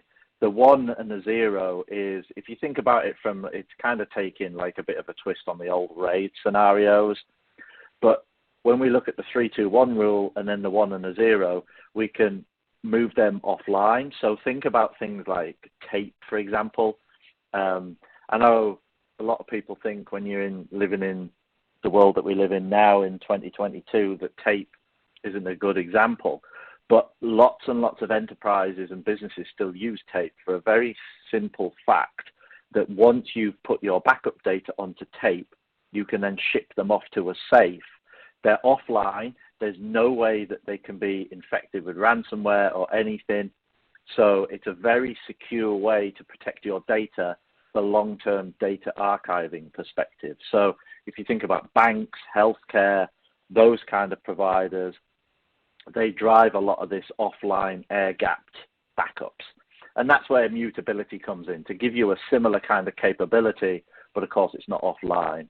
And then the final one around zero, being able to just leverage those and move those off into a kind of verified backup. So you can essentially make sure there's no errors or anything like that after you've done your backup. So again, think of it as a take on the old like RAID scenarios we used to pull out with lots of different numbers. Fantastic. You know, we're talking about immutability here, and more specifically in AWS, it's with Amazon S3 Object Lock. I think kind of everyone understands what that is. From a Veeam perspective, when you're targeting that S3 storage, you have the ability of enabling immutability, and you have the ability to define those retention periods where, you know, once that backup data has been committed to that storage, it cannot be changed or deleted. So again, I think everyone understands that write once, read many concept, and that helps kind of prevent ransomware from infecting and changing and encrypting these files. But you mentioned an interesting piece maybe 5 minutes ago, which was, you know, the only way that they could essentially get rid of that backup data is by deleting the account. I mean, to me, that sounds relatively simplistic. So are there any provisions in place that kind of prevent folks from deleting the entire AWS account and subsequently everything within? Yeah, there's quite a lot actually, but the main one is AWS won't let you do it anyway. They'll ask you lots of questions, make sure that you want to do it, and then still keep following up with you for days, weeks, and months afterwards to make sure you want to delete that account. So it's while it sounds simplistic, actually deleting an AWS account is not an easy thing to do. So it sounds relatively bulletproof, and again, a kind of necessary step in our, you know, secure backup, last line of defense, so on and so forth. Yes, so exactly. As we kind of pivot to, and again, another thing that we brought up earlier, but it's around like isolating data in separate accounts. This is like really for data that you have inside of AWS that you're protecting within AWS. You know, a lot of times what we see is, you know, production is in one account and the backups are stored in the very same account. And I think the problem with that is once that account becomes compromised, not only do they have access to that production data, but any chance of recovering from, you know, protection data, whether it has been, you know, deleted, whatever might have happened to it, you know, folks just aren't isolating their data and leveraging the separation of accounts as part of that well-architected framework from AWS. So have you got any stories around where this might have gone right or wrong, David? Yeah, so isolating your data in separate accounts is an AWS security best practice. So typically you have multiple AWS accounts. Obviously you use IAM roles to access data across those accounts. So it's a very secure way. If you think of like an AWS account as a whole separate environment, it's a bit like having your own separate, in a virtual environment, it's like having your own separate data centers. But there's a great example of a company probably from like 10 years ago now called CodeSpaces. And they essentially were using AWS for everything. They were running their production accounts, their backup accounts, everything, all in one AWS account. Now, a lot's changed in 10 years, but essentially what happened was they were targeted by a hacker who managed to brute force into their AWS account and basically sent them a threatening email, shut everything down and said, if you don't pay me a few $1 million, I'm going to destroy your company. Now, CodeSpaces was like, yeah, whatever, do what you want. We've got loads of backups. We don't need to worry about it. They didn't realize that he had root account access. So once he shut everything down, he sent an email saying, final warning, you know, you're going to have to do something. They refused to pay him, and then he started deleting all the production data. Again, code spaces, while obviously very troubling, you know, having all your production data took offline, they weren't worried. They had backups. The problem was the backups were stored in the same account in S3. So not only did he have access to all the production data, he had access to all the backup data. So he deleted everything. And just in the space of hours, a very successful company went out of business overnight. They had no way to recover. They had no backup data anymore. It had all been deleted. Everything went. So all the customer data that they were storing was all gone. So they were essentially out of business in the space of a few hours. So when you're looking at architecting this, making sure that that can't happen is very critical in a public cloud environment. So going back to that 3-2-1 rule, where some of it is off-site, think of being off-site as well as different AWS accounts. So maybe you've got production workloads running in an AWS account in Oregon. You then go and back up all your data to a data center in the into an S3 object storage bucket in London in a separate AWS account with different security permissions, different root access, everything like that. So even if somebody or something happens to your production environment, nothing can happen to that backup data in a different data center in AWS. I think that's like ultimately a great segue into our last bit, best practice, which is really just ensuring that there's least privilege access permissions, right? Grant only the permissions required to complete a task. You know, start with a minimum set and add the permissions as necessary, and then rotate those credentials regularly and remove any unnecessary credentials. So again, that's all relatively simple to do with the AWS IAM service. From, you know, not only a backup perspective and recovery perspective, but also just general access. So, you know, hugely important things to consider. I think they would really hit home the isolation of data between the different accounts in the last one. And again, those IAM roles are really going to play that pivotal role in how data transitions between those two accounts. Exactly. Just some final other considerations that, you know, would have been amiss to talk about. Multi-factor authentication, something, you know, password, something you have, a device is absolutely crucial. Again, that role-based access control tying very well into that last and fifth best practice we discussed. And then also AWS Key Management Service offers a great way to encrypt and grant that secure access to encrypted data, encrypted backup data. There's seen a number of questions come in the chat. Kenneth asks what level of encryption is available for stored images. So with Veeam encryption, it's AES 256-bit encryption, but we can also integrate with that AWS Key Management Service as well, and the options that you have there. I do want to make sure that we get to all of these questions, actually. So just going to leave a couple of slides up on the screen. Firstly is around struggling data protection. You know, you've ultimately got a number of options when it comes to backup and recovery, especially in hybrid environments, which is part of the question that we see there. But ultimately, that legacy backup was designed for data centers. You know, it doesn't succeed with modern apps. It certainly doesn't stretch across the cloud and can't defend against cyber threats. So that ultimately means that for specific workloads, we start to look at platform native backup and recovery, which is, you know, for stuff in the cloud, much better suited. But it ultimately strands us with these multiple point products that are, you know, an absolute nightmare to manage. They don't talk to each other. There's no centralized management. You can't move data across all of these different platforms. And that's kind of really where Veeam steps in. So from a hybrid cloud perspective, we basically empower you to own your data across any cloud, whether that is protecting, controlling, and managing data that's in the cloud, AWS, Azure, Google Cloud. We can absolutely do native backup for that, all centrally managed with the rest of your environment. SaaS backup like Microsoft 365 and soon to come Salesforce, as well as containerized workloads managed by Kubernetes. And then on the other side, you know, being able to leverage the cloud for data protection and security. So whether you want to leverage the cloud as a backup or archival target, whether you want to leverage the cloud as a disaster recovery or a migration target, and then finally the ransomware protection piece that we're talking about, that kind of pseudo air gap in the cloud, as well as other immutable options like Amazon S3 object loss. And I hope I answered a number of folks' questions kind of in that little talk track there. But just to kind of give you an idea of the degree of integrations that Veeam has across the AWS platform and ecosystem, I'll leave that on the slide and start to go through some of these questions. Bing asks, can or how does ransomware infect cloud storage such as AWS?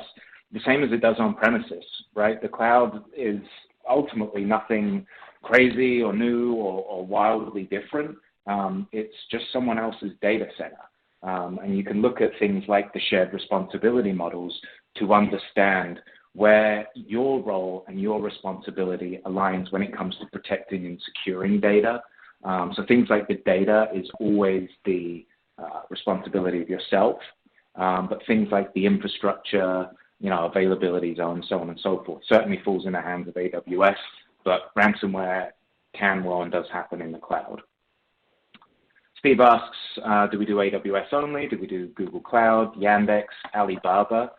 So from a cloud native perspective, we can absolutely do AWS, Azure, and Google Cloud. Currently no support for Yandex or Alibaba. Similar question from Tommy. Yes, it is available for Microsoft Azure.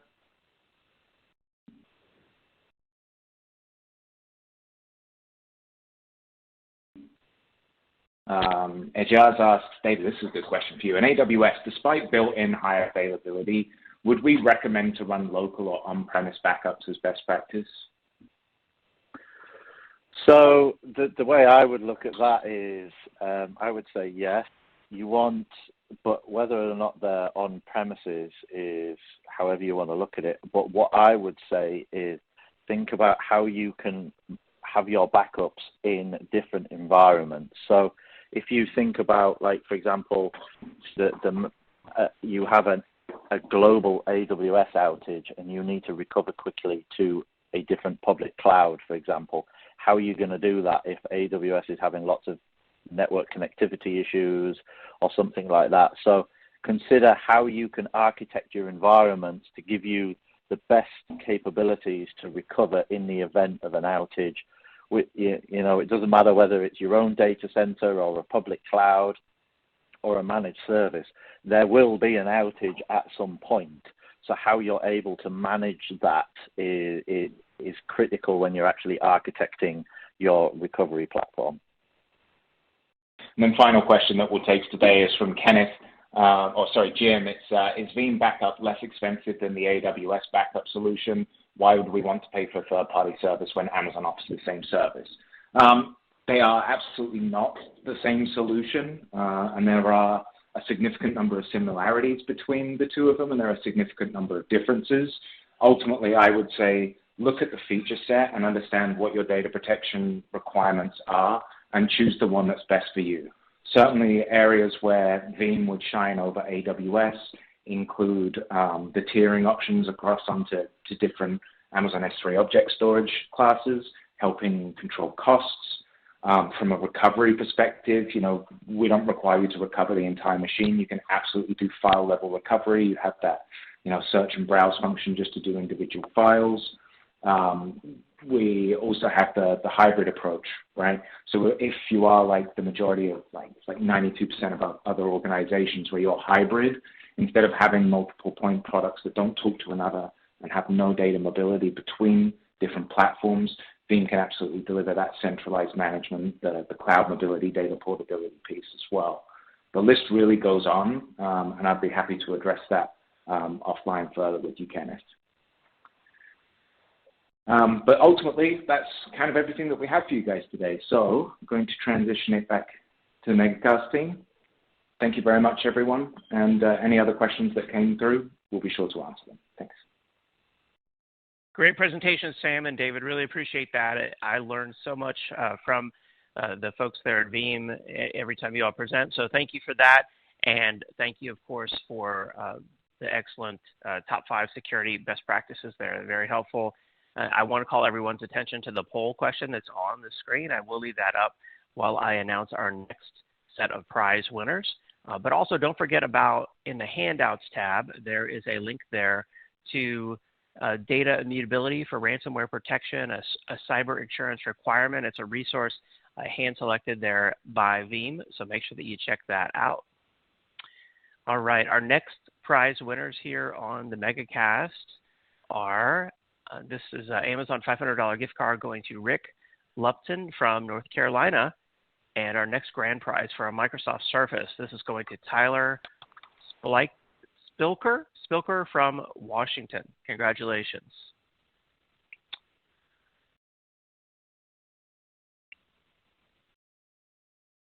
All right, and with that, I'm excited now to introduce you to our next presenter on today's Megacast. Welcome to Robert Shields, Director of Product Marketing at Cohesity. Hey, Robert, thanks for being on. Oh, thanks. Look forward to presenting here. Excellent. Well, take it away. All righty. So, hey, just a little bit about my background. I've been in the security field for 23 years now, so a long time. Interesting, side note to that is, when I first started, we were dealing, I was at a company called Rainbow that was acquired by SafeNet. And, there was that thought process at that time that, within 5 to 10 years, with all the security, controls and things that we were working on, they were eventually going to get baked into the products and, security as standalone solutions, were going to go away. So very interesting that did not occur, but, and there's no end in sight to the challenges that we have out there.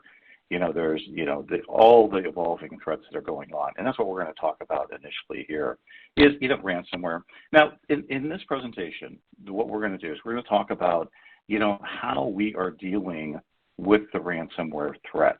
We're going to be correlating the threat defense architecture that we use in our platform to the NIST framework. Most people are familiar with NIST, but it provides more of an outside-in view of the capabilities that we believe you need to deploy in a very layered fashion to have the optimal protection against ransomware and other threats, and ultimately reduce the risk of your organization having some type of, continuity issue, data loss, whatever may happen.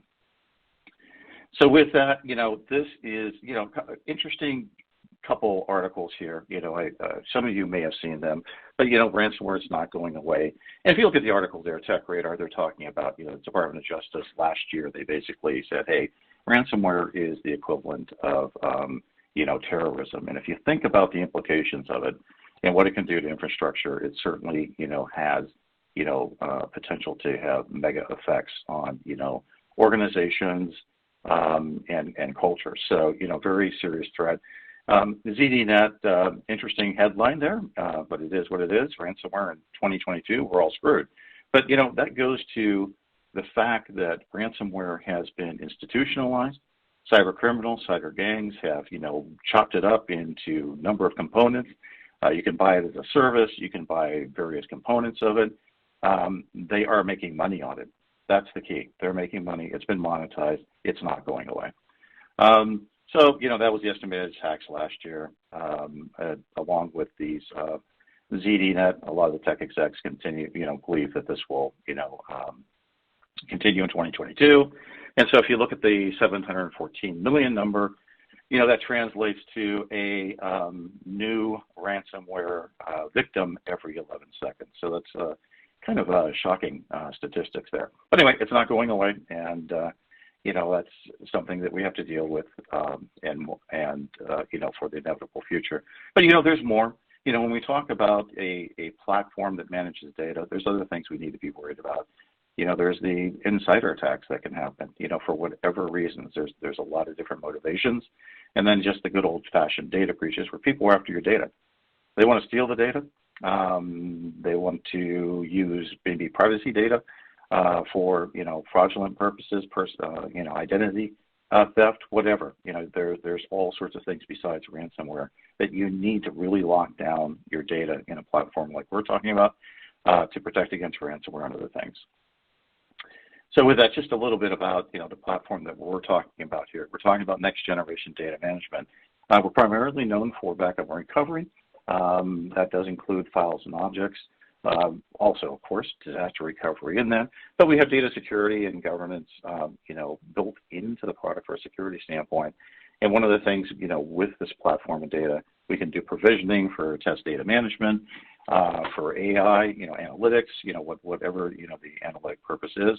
But so there's a lot of use of data, and we're protecting and we're managing a significant swath of organizations' data. That is where the risk is. That is a very, very tempting target for the cyber criminals. So when we talk about, this threat defense architecture, I'm going to break this down into simple terms, and then I'm going to do a correlation to the NIST framework. First we talk about data resiliency, which is, you want the data encrypted, and we're talking about at rest and flight. You want the platforms that you're on to be, fault tolerant. You want those immutable data stores. In other words, the data cannot be changed. So basically that first layer of defense is to ensure the data is locked and it's resilient. So we move to that second layer of defense. This is where we really start talking about, the concepts of zero trust, access controls, the multi-factor authentication, something something you have. In a lot of cases today we're talking, your cell phone is your device. But there's also authentication tokens and, cards, all sorts of things. And then we're getting into role-based access controls. Very important to have least privilege established within organizations. Only give people, the absolutely minimal capabilities they need to do their job. And then we have things like quorum, which is very interesting, unique capability, which is, think about, two people needing to turn a key to open a bank vault. This is what we're talking about. Quorum is that you need multiple people to authenticate a change to the environment. The type of changes you would be, using that feature on would probably be changing backup schedules, maybe a deletion of a backup copy. Next thing we're talking about is auditing, which is, really looking at what's going on in the platform, having a clear and continuous audit trail that, you can go and backtrack and see what's going on in the organization. And then continuous monitoring. And what we're talking about here with continuous monitoring is looking at the environment itself. How are the settings set up? What are the configurations?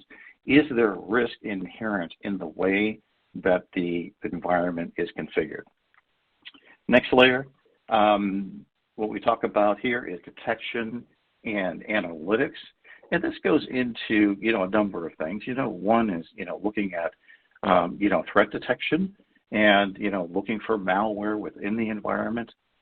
We also look at what we call source side anomaly detection, which is looking at the data that we're ingesting, whether it be backup or whatever, and looking at previous data sets. Is there anything going on there? Any unusual activity, that might indicate, there's some files being encrypted. There may be an emerging ransomware attack going on. To data classification, this is an area that, a lot of organizations struggle with. If you look at data growth, data proliferation, it is continuous. The number of data sources, the variety of data sources within an organization are tremendous. Keeping track of what organizations have is very, very difficult. You need to have an automated way to do that. Finally, adaptive behavior analytics. And that is, on top of watching the data for changes in the data, we're looking at, are there changes in the way that users are accessing the data? We baseline that using AI and ML. We take a look at what is typical for a user. And we take into, consideration, seasonality and other, temporal type aspects. But we're really watching that. And if things look a little strange, then we will alert on that too. And I'll correlate that to the various stages in what's, I hate to call it this, but the maturation of ransomware and why that's important.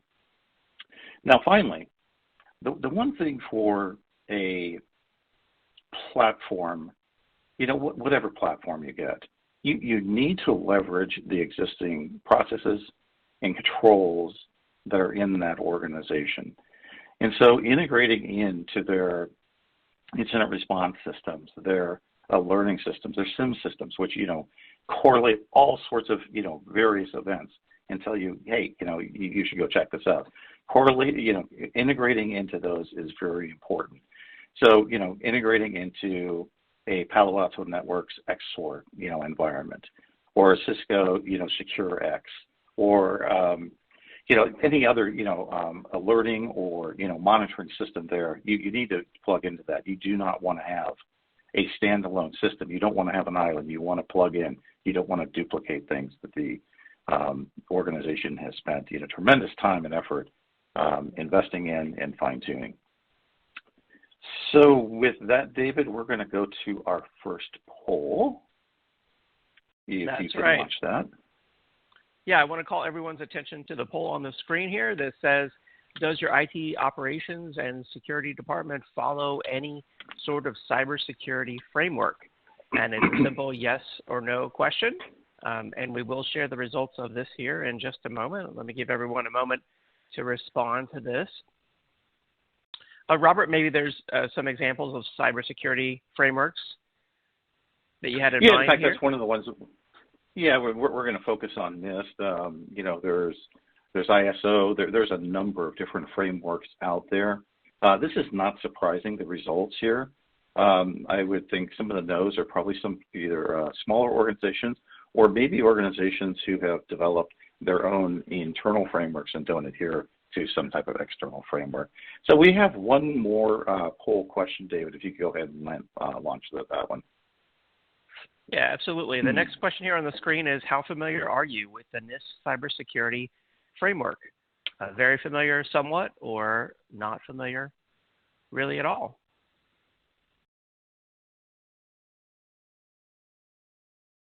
And I see some responses rolling in here. Thank you for those. Let's get just a few more, and I'll share the results of this as well.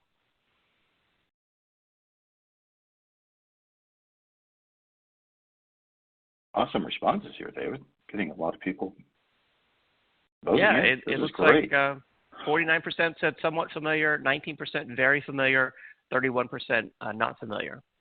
What do you think, Robert? Yeah, not surprising. The results here, and I will gauge my comments so that the folks who are very familiar aren't tortured with my overview, and those not familiar, I think they'll get the concepts well.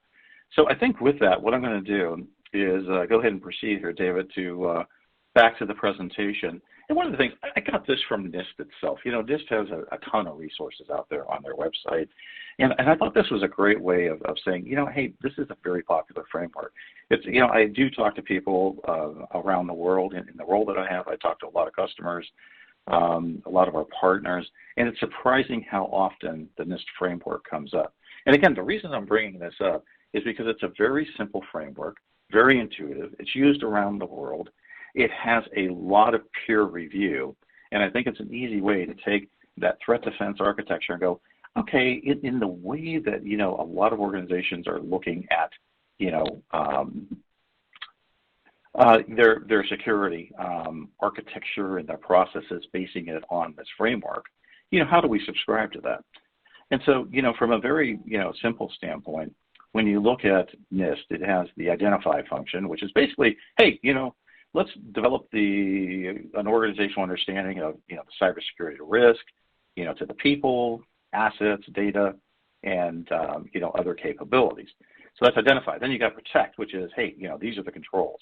Let's get the controls in there to try to lock down the data, okay, and minimize that potential impact of a cybersecurity event. Then you've got detect, and this goes into the monitoring, which I mentioned in the threat defense network. And I'll do a direct correlation to the threat defense network. But again, the detect, it goes into, hey, what is going on in that environment? And that can be from a user, network, or data perspective. Then you have the respond function, very, very important. And this is about, making sure you've got the right activities. So you can take the correct action, when a cybersecurity event is detected or suspected, that you can respond immediately, to minimize that. And then finally, you have recover, which is very important from a, ransomware standpoint, depending on how far the ransomware attack progresses. Okay. And this is, just all about, making sure you got the right activities, so that you have the most resilient environment you can, and you minimize that business downtime.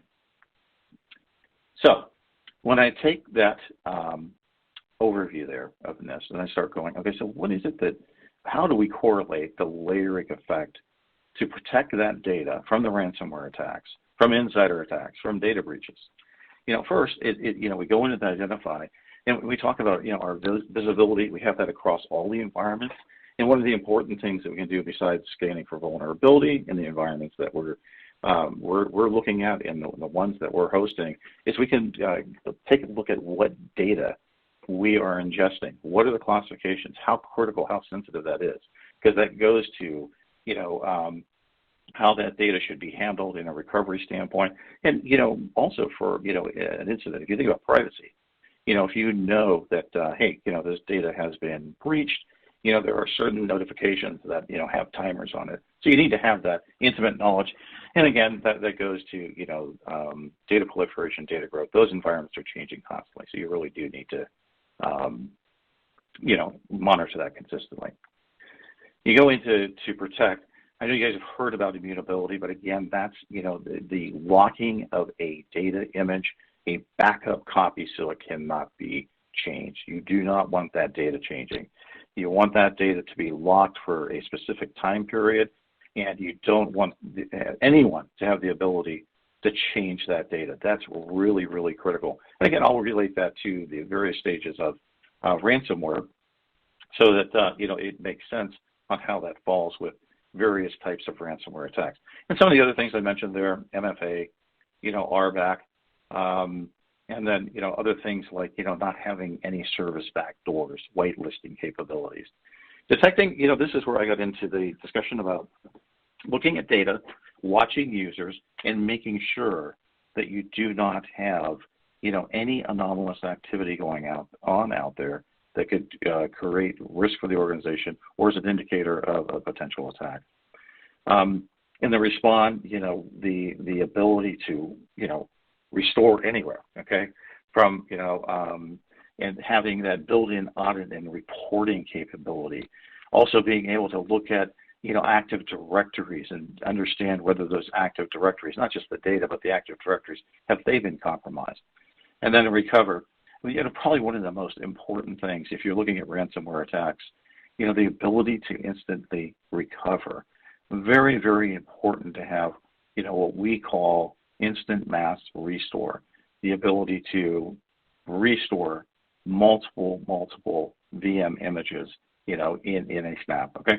So very important to do that, restore to any point, and that is how we map to this NIST framework. Again, the purpose of this is to show, this layering effect that we're providing with our architecture. So, basically, when you go to this architecture, you got a lot of users and applications drawing on this data from a number of various sources, and the idea of this is to make sure that if a ransomware attacks, depending on how far it progresses, if it progresses to any point at all, you can rapidly recover from it. Resilience against the attack, detecting it while it's in process, very, very important. And then, of course, as most backup and recovery, functions, having that ability to recover from some type of operational failure, we're talking about maybe system outages and or, maybe there was some administrative or, updates that went wrong. That does happen. Recovering from natural disasters, and then making sure you have those tamper-resistant archives. Very important. So you have that data resiliency. The access controls, correlate that to zero trust. Managing and monitoring the environment with analytics, looking for those data and user changes, and then plugging into the current environment. Now, as I mentioned, I was going to correlate this back to ransomware. And if you look at ransomware, it started out, hey, the ransomware attack, its focus was to encrypt the production data. It then progressed because, companies would say, hey, that's fine. You encrypted the data. We're going to recover, quickly. And then it went to, hey, we're going to destroy the backups. Okay. Then it progressed to what we call double extortion, which is stealing the data. So not only are they going after your production stores, they're going after your backup stores. Now they're trying to exfiltrate the data so that they can extort you with that stolen data. Hey, we're going to dump this on the web, and we're going to embarrass you, cause you all sorts of harm. That happened to an airline in Asia last year. Very nasty situation. But those are the various ways ransomware can attack an organization. So when you look at, how do you recover from those? How do you address those various threats? Well, when they're encrypting the production data, obviously you want to be able to restore as quickly as possible. If they're trying to destroy the backups, you need that immutability and that isolation, all those zero trust controls that we were talking about. And then if they're trying to steal the data, this is where it gets very, very important to be monitoring, strange patterns within data usage, strange activities that the users are doing. So that, basically, what you can do is minimize, the impact, flatten the curve of what can happen during a ransomware attack. So I'm going to address one other thing. We're going to talk about isolation because this comes up a lot, and I think it's worthy just to go through, being an old security guy and, following NIST for a while, getting my certifications. Very interesting little discussion we're going to have on air gaps. So with that, David, could you do, this is our last poll, I believe. Yeah, the question on the screen for everyone out there is, what is an air gap? We want to see what your definition of an air gap is. Is it saving data securely to the cloud? Is it saving data to tape?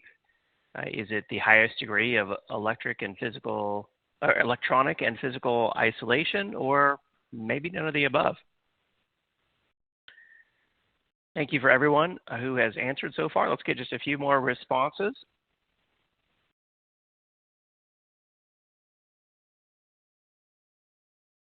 Okay, this is awesome. Love this. Okay, let's go ahead and close the poll out. 66% said the highest degree of electronic and physical isolation. What do you think, Robert? We have a great audience here. I can understand that you could extend the air gap definition to any of these to some extent, but the best answer is the highest degree of electronic and physical isolation. And that's really what we're talking about. And so if we go into what air gapping is, well, first thing we're going to do is we're going to talk about why do you need to isolate, right? That's very important because isolation, people will, I think they get it to some degree, but, it's good just to go over the basics. And really what isolation is about is you're using this 3-2-1 rule, again, to protect against, ransomware attacks, natural disasters, and, potentially internal, actors. But basically 3-2-1 says you're going to have 3 different versions of data, over different periods of time, and you're going to keep them on 2 different media types, so that'd be tape, flash, whatever. And then you're going to have one that is physically isolated, okay? So when you look at that, you go, okay, what has been the classic NIST? Hang on just a second here. Let me push the right button. What has been the NIST definition? And this is the definition of today. I'm hoping they were going to add a definition for what we call logical or virtual air gap. But as defined today, if you talk to most CISOs will say, hey, an air gap really means you're taking something away. You're taking it off site, and it is disconnected. There's no electronic connection. There's no physical connection. There's no Wi-Fi connection. It is isolated, okay? And that is great protection, okay, for sub-use cases. But if you're looking at a typical organization and what they need to achieve, one, they need network and management isolation so that they have a pristine copy, that one copy that is highly secure, okay, and cannot be tampered with. The security, okay, let's just simplify this and call it, it needs to be highly secure. But they also need frequent backups, copies of it, and they need the ability to recover quickly. So what you're looking for here is a perfect balance between those two. And if you look at classic air gap as defined by NIST, that's not what that is. Okay, that is not the perfect balance. it provides that high security, but it is not good for the recovery process. Now, contrast that with your local backups. They're really good for continuous updates and the availability to quickly recover the organization. So what you're really looking at is, protected replicas with isolations. They're not truly air gaps. And so, if you use the term, air gap in the context of what we're talking about, CISO might look at you a little strange and go, that's not an air gap. But what we talk about is data isolation. And that is having a technique where we have an intermittent connection, highly secure, off-site as a service to provide that type of functionality. It's the best of both worlds. It's highly available, but it's also highly protected, high degree of network isolation, and a high degree of management isolation, being that we're managing that as a service. Now, the customers, we do have a support service offering where customers can do this themselves, but we're also offering that as a service. So with that, I am going to wrap on best practices. And, I think some of these are fairly obvious, but I mean, it's all about protecting the backups, okay? Making sure you're backing up the right data, that you have a data lock on so you have the data is immutable, and you are following the 3-2-1 rule, and including one secured in a quote-unquote air-gapped vault. That would be a data isolation vault, okay? That's what we're talking about with the air-gapping there, so that you protect the backups. Securing the environment, this goes to the concepts of zero trust, the multi-factor authentication, the role-based access controls to instantiate least privilege, and then making sure that you're monitoring those platforms, that they're configured and they are up to date, so you're not introducing any risk with administrative settings. Knowing your crown jewels, 2 parts here, tracking that PII, the PHI, the personal information, the credit information, the health information, making sure you understand where that is and keeping track of that so that, those environments are understood, they're being backed up, they're being protected, and, you monitor those environments also to make sure that you don't have unusual activity going on from a usage standpoint, from an access standpoint, or maybe the data files themselves are changing. Maybe there's encryption going on that you weren't expecting. And then the last thing is practice, practice, practice.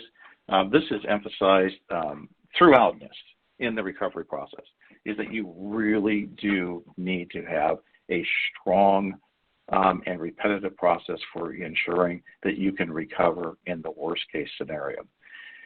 Having that layered defense, what we're talking about here today is not a substitute for anything that's in the environment today. It is an additional layer of security for these data management, backup, and recovery environments. And so that adds to that layer of defense, but very importantly is networking, is integrating into that so that you're leveraging the, especially the incident response, the ticketing systems, the monitoring systems that most security operations centers use, like SIM. You're wired into that. You're not trying to create another process. You're integrated tightly into that. And then performing the security skills assessment and training. Not exactly what we do. I know of organizations like Proofpoint that do that. But really this is maybe one of your weakest links is your people. And that's why it's just a matter of time. You will have a ransomware attack that will be successful to some degree. It takes one errant click. That's it. And the ransomware can be loaded into the system as malware, and it can be quiescent for a number of months. There can be, all sorts of, lateral movement, exploration going on by the bad guys before the attack actually happens. It's just one click. You never know when that could happen. Best to have those people trained. So with that, David, I actually think do we have a final poll question here? We do have a poll, that we run during our Q&A session here. So I'll bring that poll up, and let's kick off our Q&A here. We got a lot of great questions coming in. If you have a question right now about Cohesity, now is the time to get it in. First question here I wanted to ask you, Robert, is they want to know, does the threat defense architecture come with the product that you talked about? Right. So yeah, Cohesity has, what we call a next-gen data management platform, and this is baked into the product itself. So when you look at, the resiliency, when we talk about, the data resiliency, having the immutability, the encryption, all those capabilities are in there. For multi-factor authentication, you can use our capabilities or use your own capabilities. So yes, this is baked into the product. Everything that we talked about. Yeah, excellent. And then another question they say here, we have a single sign-on solution today. Can we use this with Cohesity? Yes. So you can use Okta. You can use a number of single sign-ons. We, again, we have our own capabilities within the product, but this goes back to the comments I was making about, the need to fit in to an organization's infrastructure and support what they have. So that, basically, you're leveraging Okta and you have that single point for identity management in the organization, and we're not creating, another wheel that the security organization needs to manage. Got it. Okay. And then let's see here, in your section on air gapping, are you saying there's no need to have traditional air gaps anymore? That is a great question. I've had that discussion with a couple of CISOs, and when you think about most modern organizations, Cohesity, heck, Megacast, we're all running continuous operations. Most of us, are, let's call it quote unquote 24/7. So, the need to have immediate recovery is very, very pronounced, and that's why we talk about data isolation in the discussion. So that's not traditional air gapping, but in the discussions I've had with the CISOs, I said, isn't there still a need for certain information, recipes, certain source codes, things like that you would absolutely want to have in a traditional air gap environment? And the answer has been yes. So if it comes down to the organization, I think they would all want to have data isolation, and maybe periodically, take data sets to, the traditional air gap type environment as defined by NIST. Excellent. Okay. Well, Robert, I'm afraid that's all the time we have here in our live Q&A session, but there's a number more questions there still for you in the electronic queue. Maybe you can get back to some of those folks. Really fascinating presentation. Thank you so much for being on the Megacast today. Oh, thank you for having me. Really appreciate it. And for more information on Cohesity, I encourage everyone to check out the link. It's there in your audience console. It will take you to Cohesity's Ransomware Readiness Guide, an in-depth evaluation guide. So I encourage you to check that out. It is a PDF resource you can download and check it out after the event. If you have a question still for Cohesity, feel free to get it in, and I'll leave up the poll question while I announce our next prize winners on today's Megacast. It is for an Amazon $500 gift card, and this is going to William Elkin from Georgia. Congratulations, William Elkin from Georgia.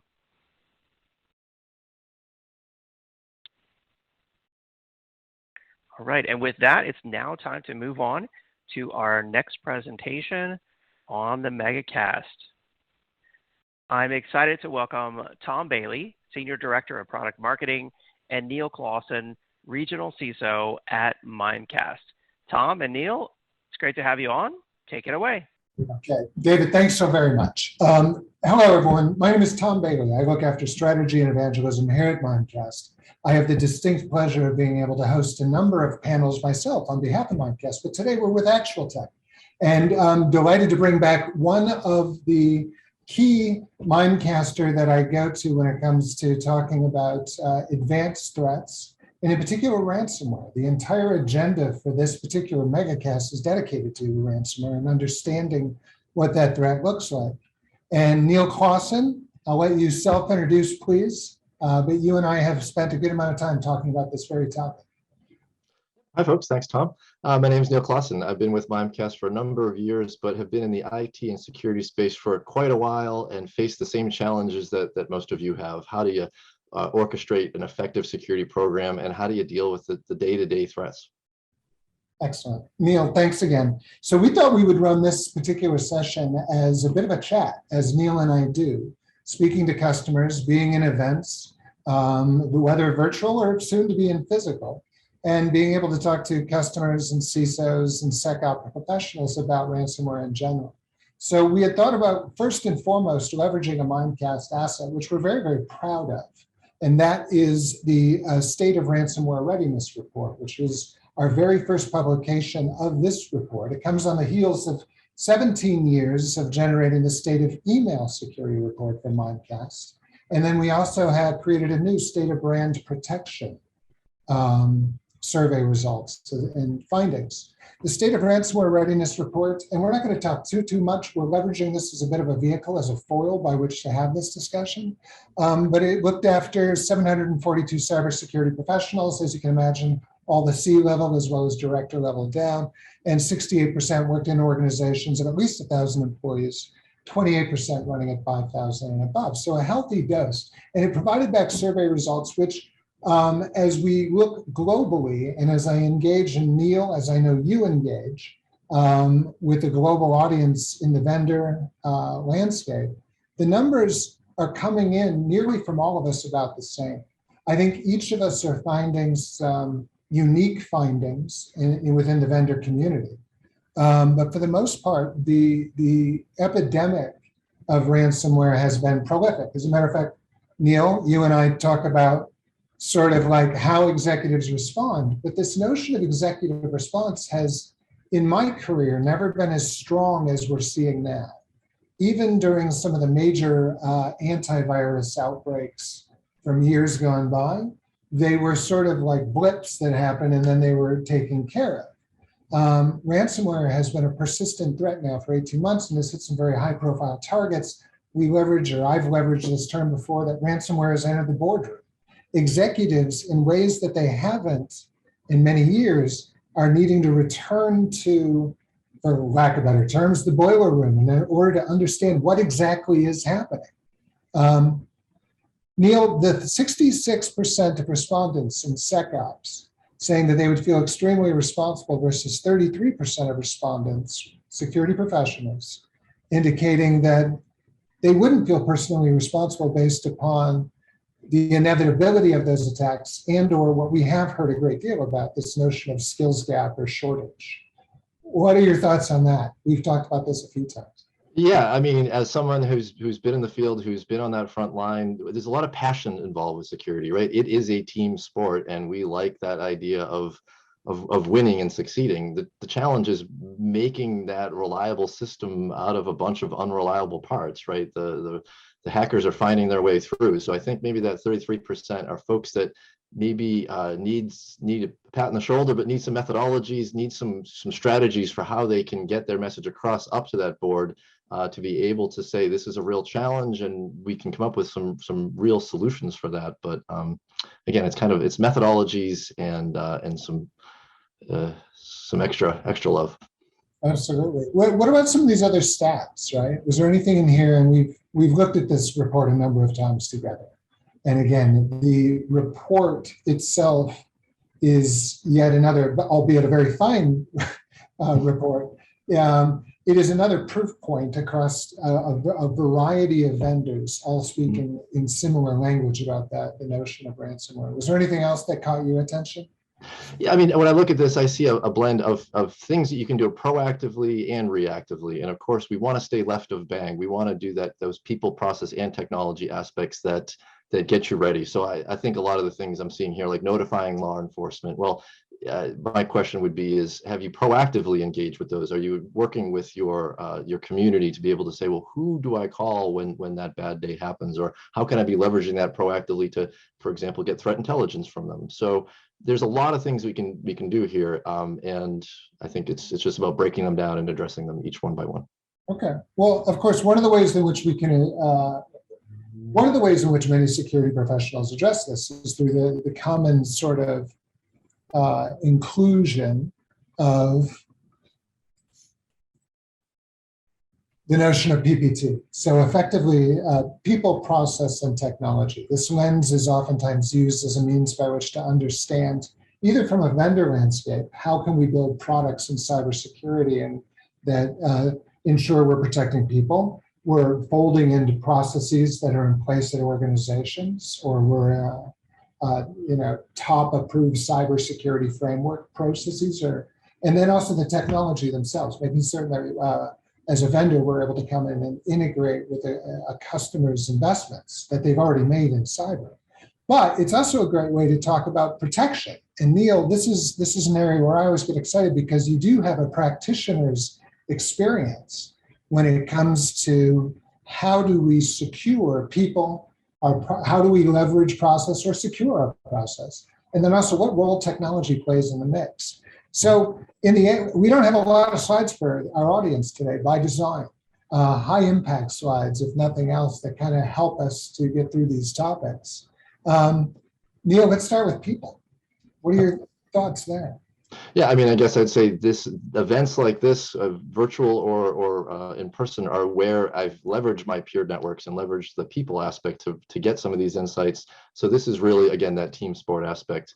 The first thing I'd probably address for people is that skill shortage, right? Is how quickly the burnout can occur, how difficult it is to find staff, and formulating your security program so that you can focus on what's most important and most critical to you that you have to do in-house, and then finding ways where you can outsource or leverage those trusted third parties. Most of you folks are already doing this with penetration testing firms, where it's a very specific skill set, and I'm leveraging them once or twice a year. There's a concept called Wardley mapping.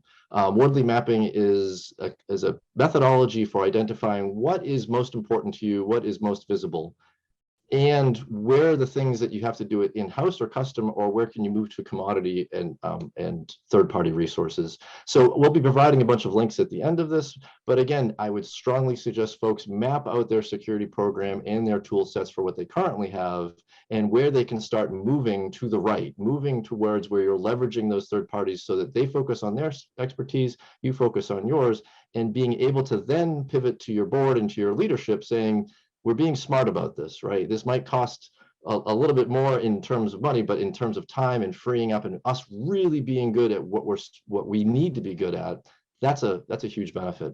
It really talks about, again, core competencies. Focus on what's important to you so that you can focus on the threats that are most relevant to you.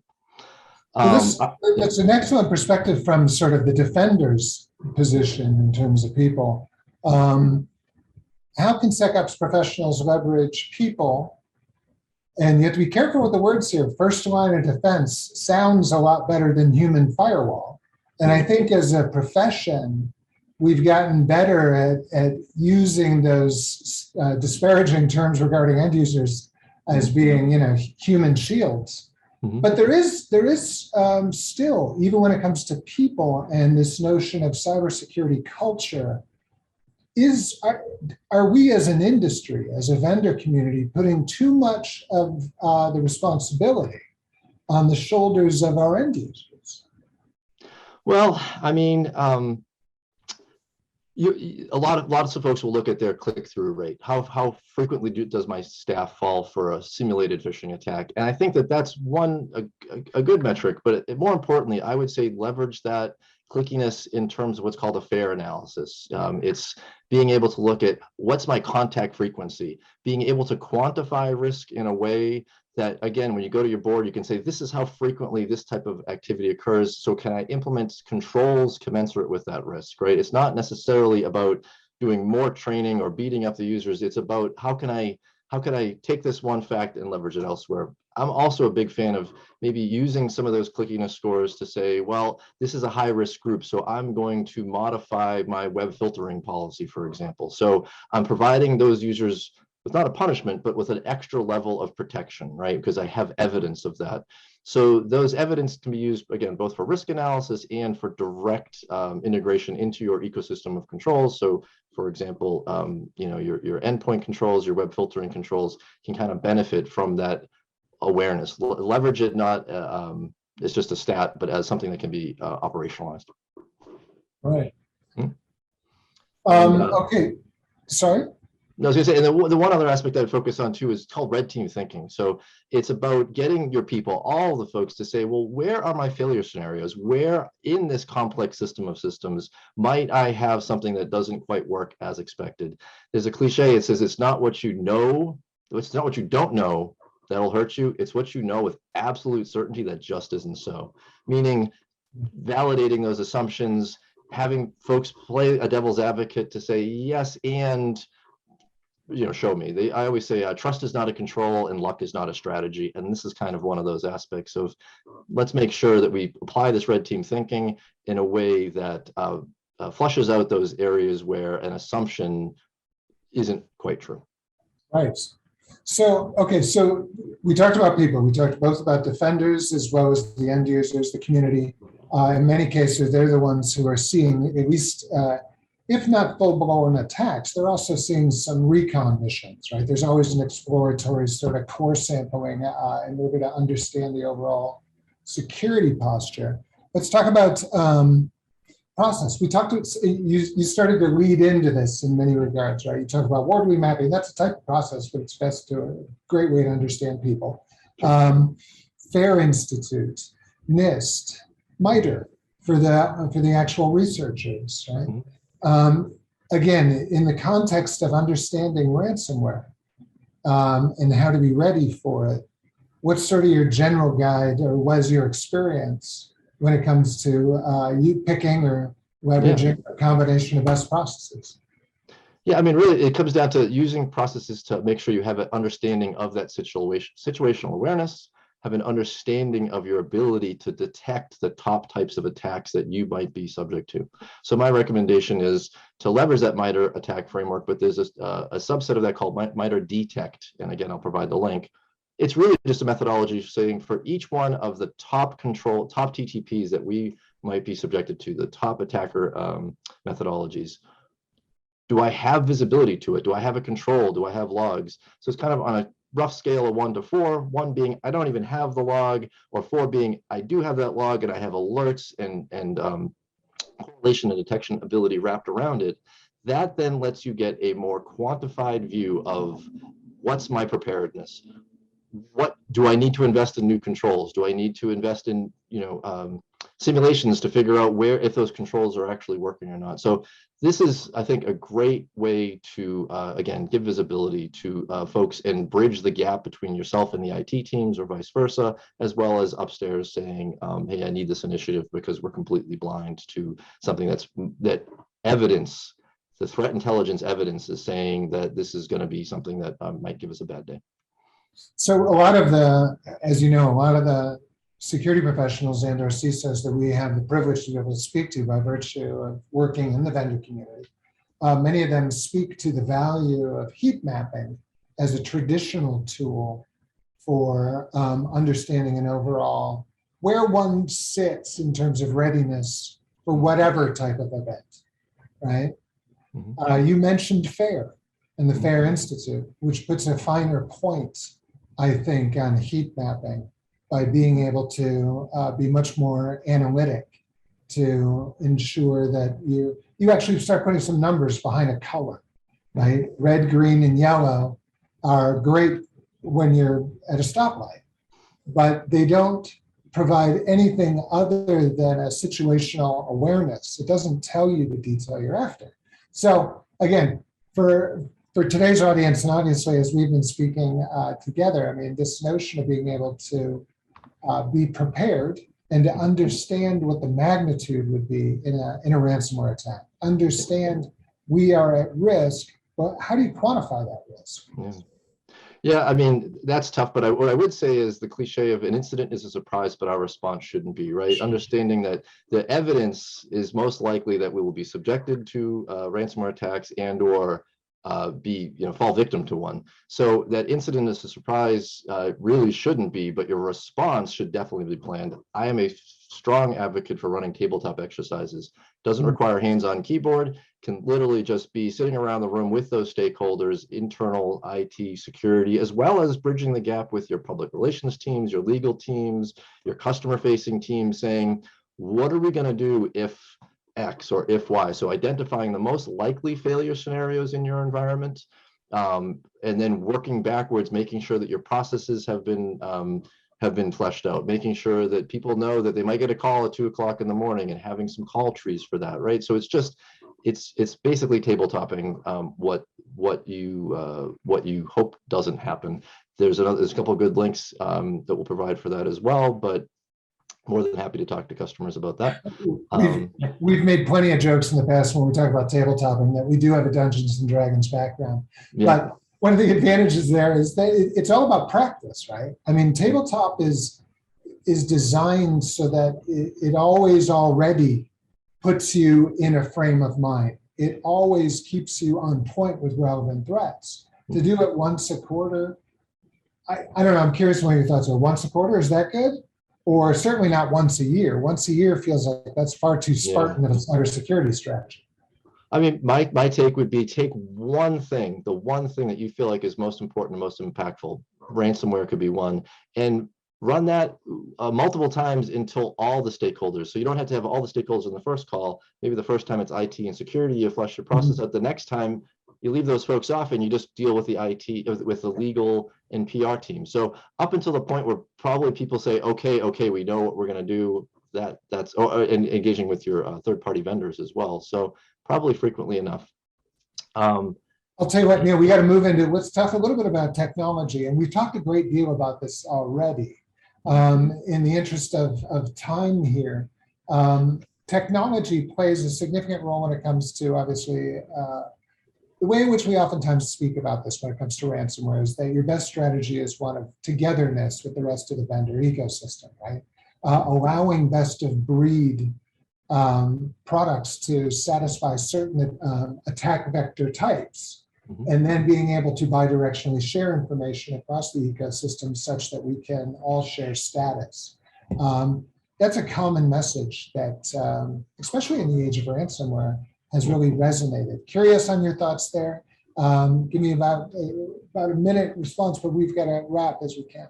Sure. Yeah. I mean, I think that I like the idea of using the NIST CSF framework to map out which tools do you have to identify your users, your data, your applications, which tools can protect, which tools can detect. So give yourself that roadmap and then start working with those vendors to say, what TTPs do you give me visibility to? What cross-pollination can I enact between those solutions so that my threat intelligence from, for example, my email solution can cross-pollinate to my endpoint? That is huge. That's the music analogy of a band all playing in concert together as opposed to 6 or 7 different instruments. Threat intelligence is huge. I would say validating that those controls work would probably be my next recommendation.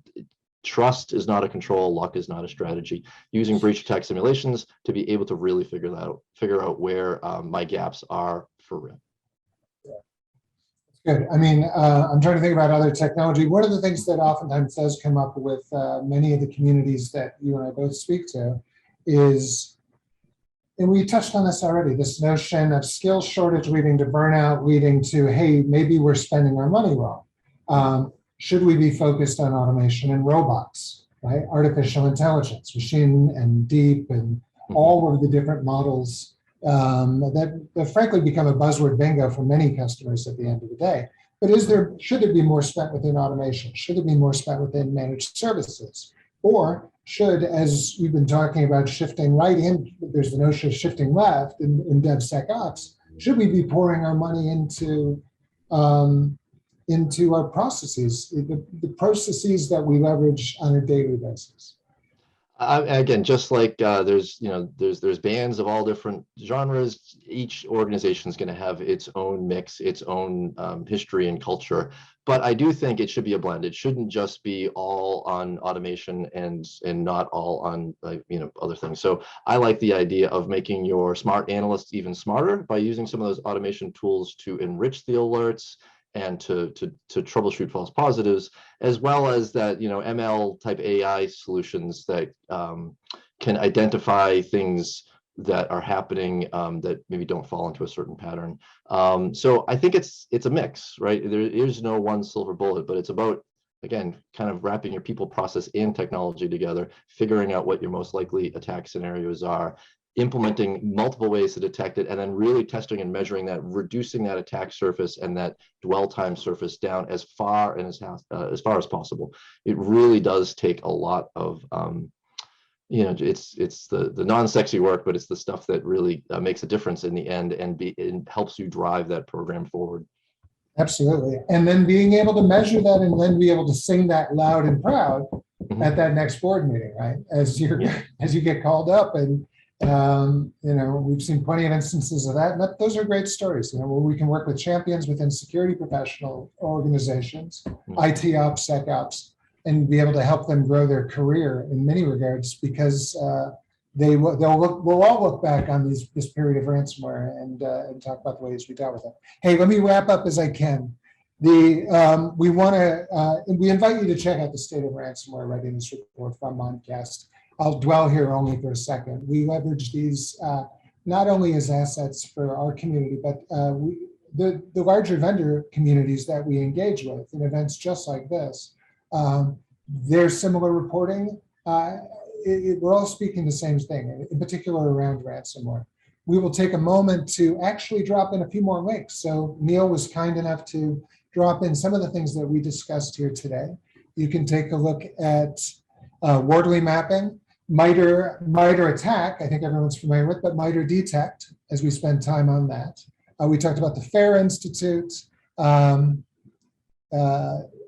Sigma detection. I mean, there's so much goodness here. So we're going to dwell here only for a second more, and then move on to a promotion where, if you like what you've heard today, we invite you to sign up and register for the 24th of February, which is fast approaching. And we would deeply appreciate for you to join us, where you can join a number of the vendors that you've had the opportunity on this actual tech broadcast, but an opportunity to hear from other professionals just like you. And so with that, we say thank you, and signing off. Neil, thanks so much. Of course. Thank you, folks. All right. Great presentation, Tom and Neil. We just brought up a poll question for everyone out there. We want to get your feedback on this. What additional information would you like about the Mimecast solution? And we'll leave this up while we take a few questions here from the audience with Neil. Neil, you ready for some Q&A? Yes, sir. Excellent. All right. Well, let's see. First question I see here, they're asking about Mimecast. What specific tools within the Mimecast offering can help to prevent ransomware? Right. So it is a defense in-depth strategy, and I think that email is one of the most common types of attack vectors the attackers are using. So implementing a strong email gateway solution that has that defense in-depth strategy to pull out malicious URLs, pull out malicious attachments, that kind of thing. I would say that, plus that other proactive things are like implementing a strong DMARC strategy. It's relatively straightforward, and it prevents hackers from spoofing you and otherwise, spoofing you to your customers or to your own internal staff. So I would say DMARC and monitoring your brand, so see if your brand's being abused, as well as just good, strong awareness training, right, is making sure your staff and your folks have kind of been seeing some of the types of phishing they might experience and been run through simulations. Excellent. And then what about they're asking here, does Mimecast have sync and recover capabilities?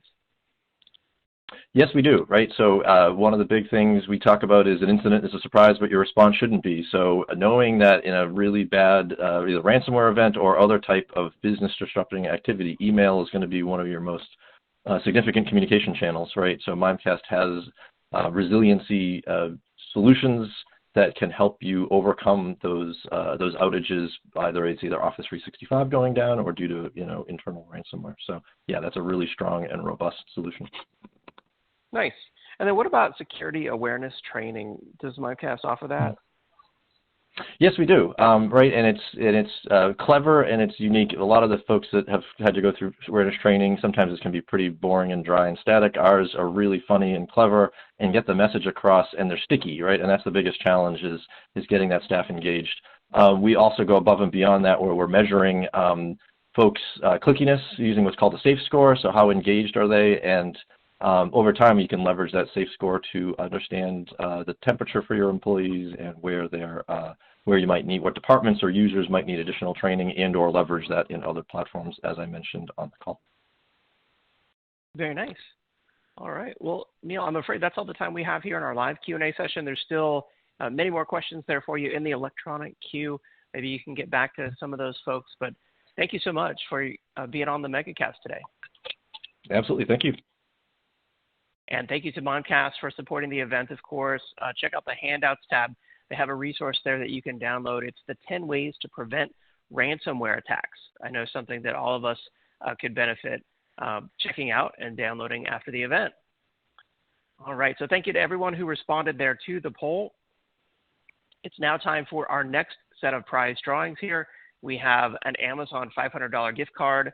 This one going to Anna Mumford from Connecticut. And our next grand prize going to John Rhoda from South Carolina. Congratulations to all the prize winners. All right, and with that, I'm now excited to bring in our next presenter on the Megacast. Welcome, Mark Brozek, Senior Product Marketing Manager at Zscaler. Hey, Mark, thanks for being on. Take it away. Thanks so much. I'm happy to be here. All right.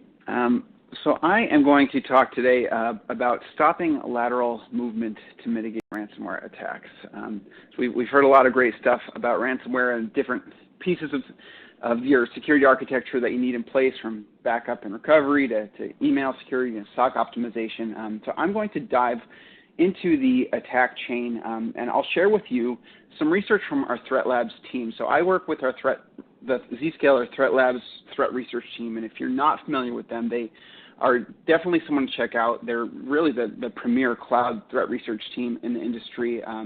They're looking at the Zscaler cloud every day, and they're tracking ransomware actors and publishing really important research about all different kinds of threats. So I will share some of their findings with you today, and also discuss some of Zscaler's philosophies and capabilities for stopping ransomware. But the reason I wanted to go deeper on lateral movement is because I also want to bring something new and talk about something that most security teams aren't doing today, and talk about active defense, and so how you can use deception strategies and other active defense to stop lateral movement in coordination with some of the other more widely understood elements of a zero trust architecture and other protections that you might have in place. So I'll start with some things that our Threat Labs team has put together here. But to begin the discussion of why lateral movement matters, let's take a brief walk through the recent history of ransomware. And I won't spend too long on this because I know you've been hearing a lot about ransomware, but it has gone through a few cycles of evolution. So for the purpose of this discussion, we can touch on two key trends around lateral propagation. So in 2017, there are three major global scale outbreaks that most of you are probably aware of, right? WannaCry, Bad Rabbit, and NotPetya ransomware. And up until that point, most ransomware attacks were generally waged against individual endpoints, right? But with Eternal Blue and other exploits, ransomware actors started to use weaponized payloads that spread laterally throughout the environment. So now, instead of having to reimage a single endpoint, you're looking at your entire business, and it's a major disruption, obviously. And it can be hundreds or thousands of endpoints and network files and everything that's all encrypted. So as a result of that, after 2017, organizations started getting a lot better at implementing proper backup hygiene so that they could recover from attacks, even in the case of these much larger ransomware attacks. And I know you heard a little bit about that earlier today. So ransomware groups, as they do, they evolved with new tactics. And in November of 2019, we started to see the trend of double extortion. So threat actors now will steal valuable data in addition to encrypting it. So even if your data is backed up, these criminals have your company's valuable data, and so you're still in a position where if you don't pay them, then they will publish that data, and they can cause huge reputational damage. They can cause legal troubles for your company depending on the kind of data that they stole. So this gives attackers a lot of leverage, and today we're seeing that more than half of the ransomware attacks against enterprises are using these double extortion tactics.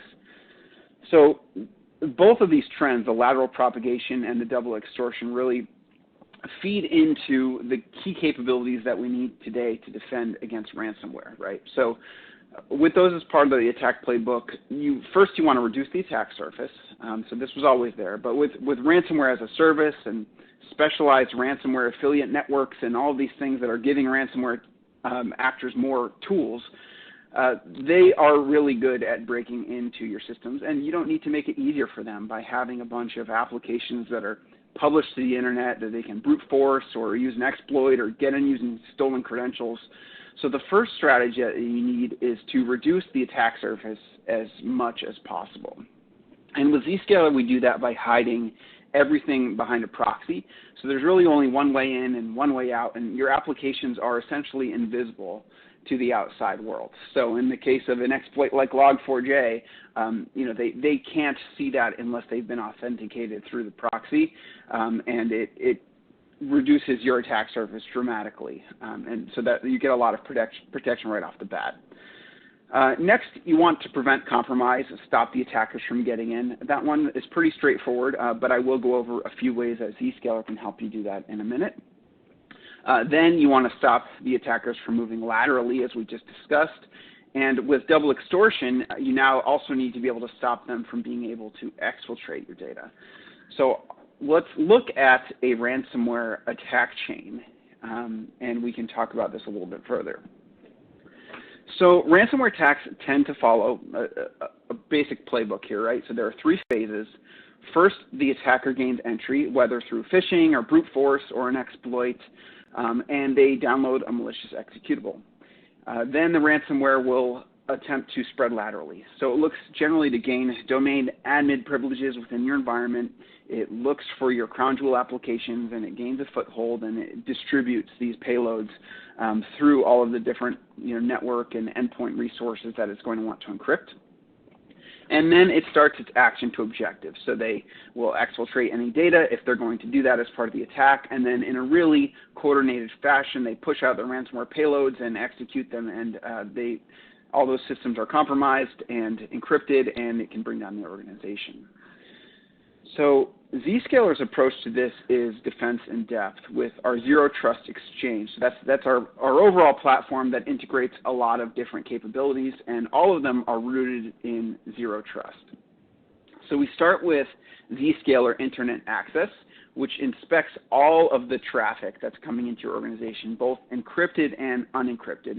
And that piece of it is super important because the vast majority of attacks use encrypted channels. Over 90% of them is what our Threat Labs team is seeing. So a lot of organizations don't inspect encrypted traffic because it's super resource intensive to do so. But Zscaler is a cloud platform, so all of those resources are cloud delivered, so you can right-size them for your organization, scale them infinitely, and you can inspect everything without reducing performance or having to worry about running out of resources. We use policy to isolate certain documents or URL categories. So if you're not familiar with browser isolation, it's essentially the user will interact with a rendered image of the page. It's like a screenshot of the page rather than the content itself. So if there is a suspicious file type or suspicious URL type, they can still interact with it in case they need to get their work done, but it protects them from any malicious links that might be hiding in there. We also use an inline cloud sandbox to quarantine and detonate any unknown files. So the fact that it's inline means nothing passes through at all until we've given the green light that it is okay. So next we prevent lateral movement, and that's using a combination of capabilities here: Zscaler Private Access, Zscaler Workload Segmentation, and Zscaler Deception. So if you look at the attack chain, the reason why ransomware attacks are damaging and extremely successful is because of this lateral movement, again, where they can move within the organization and bring down a large number of systems. And if you can contain the attack and remove that stage, you're really limiting the blast radius, right? It's still a problem. It's much less of a problem. It's not an organization-wide breach, and you can continue your business operations as you deal with it. And then finally, we prevent data loss with DLP's data loss prevention and CASB features that are built into Zscaler Internet Access. So with CASB, we're identifying vulnerable data at rest, right? We're looking for misconfigurations in your cloud environments, and we are fixing those and putting protections around it. But we're also using DLP to inspect all outgoing traffic. And again, that's inspecting both encrypted and unencrypted traffic. So if we see that something is routing to a malicious server or something like that, we can stop the attack at that phase as well. And then you're not dealing with those double extortion tactics any longer. But I did promise I was going to focus mostly on lateral movement. So I'm going to go a little bit further and talk about what we do at Zscaler to prevent lateral movement. So the first major piece is microsegmentation. And if you are deploying Zero Trust to your organization, you're probably very familiar with microsegmentation and why it matters. But we do this really at the most granular level possible, right? We're creating a segment of one between the user and the application based on the user's identity. So they are connecting directly to the application that they need through a secure tunnel. They cannot see or access the network. So if that user should be compromised, as in the case of a ransomware attack, the damage that they can cause is only going to be limited to that endpoint or to the single application. They can't go in and use a tool like Nmap and perform reconnaissance and start moving laterally. They won't see anything if they tried to do that. Now with Zscaler workload segmentation, we do the same thing for applications. So you've all likely heard about some of these big supply chain attacks that have happened in the last year, where a threat actor gets into a trusted application and uses that to move to other applications, and all of a sudden they can go after a number of organizations all at once. And supply chain ransomware we are seeing on the rise, and you can read about that with some of the Threat Labs research. So any application that needs access to another application needs to be segmented the same as your users are, so that those attacks, again, don't blow up if an attacker should enter your environment. The next step is preventing lateral movement with integrated deception. And this is new, so we're really excited about this, and this is what I'm going to go a lot further into. So our Zero Trust Exchange has now integrated deception. So we use strategically placed decoys around your crown jewel applications, your domain controllers, your endpoints, and so on. So when a ransomware actor is attempting to propagate throughout your network, the decoys basically act as tripwires. And so as soon as they interact with one of those decoys, it sends a really clear signal to your SOC that an attack is underway. And then you can contain it or watch it or do whatever you'd like to do with it. So those high-fidelity SOC signals are really one of the biggest keys to what makes deception so powerful. So if you think of the state of threat detection as a funnel, in the past we've collected everything. And I say in the past, it's really in the present for a lot of organizations, right? We have all of these security controls. We're collecting big data, but it's not necessarily good data. We have a process that takes these millions of logs and creates alerts. And if we're being charitable, 80% of these are false positives that your security operations analysts are sifting through every day. And then even worse, the alerts that are worth investigating or may be worth investigating often have so little context that you can't make a decision. So it takes a long time to investigate it. And now suddenly, after millions of events, you might have 1 to 10 incidents in that. And you've wasted a lot of time and resources before you've started remediating that, and you've given the attacker a pretty solid runway to start achieving their objectives. So this is where we're at today, and it's not good. So now looking at why deception is sort of a powerful change here, let's think about how attackers think about networks. So currently we have something that you want to protect, and you've got an attacker that wants to get it, and we put preventative controls and people and all kinds of different things in place to try to protect the things that we care about. But you look at this and you see how an attacker can easily solve this puzzle, especially if you consider that they're performing reconnaissance beforehand. So they can see that whole chessboard before they even play the game. And this is how we today are setting up our detection defenses for the last, and have for the last decade in most organizations. But There's a great quote that defenders think in lists and attackers think in graphs. So if one attack tactic doesn't work, the attacker's not just going to say, oh, I guess it's not going to work and go home. I mean, they're going to move on to the next. And as long as they're playing if this, then that, then you're eventually going to lose, right? The attacker's going to get where they need to go. So deception turns us on its head. And what we did is borrow tenets of what has worked in the military, and we make life more difficult for the adversary within the bounds of our own network. So we're placing decoys, traps, and lures across every lateral propagation path. So now stop and put yourself in the position of the adversary. The chessboard is much more complicated. You have to work much harder to remain undetected, and the defender, in turn, has to work a lot less hard.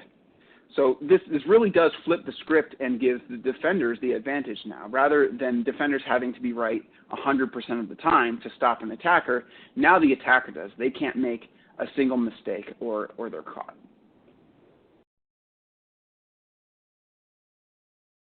So let's look at how this looks in a ransomware kill chain.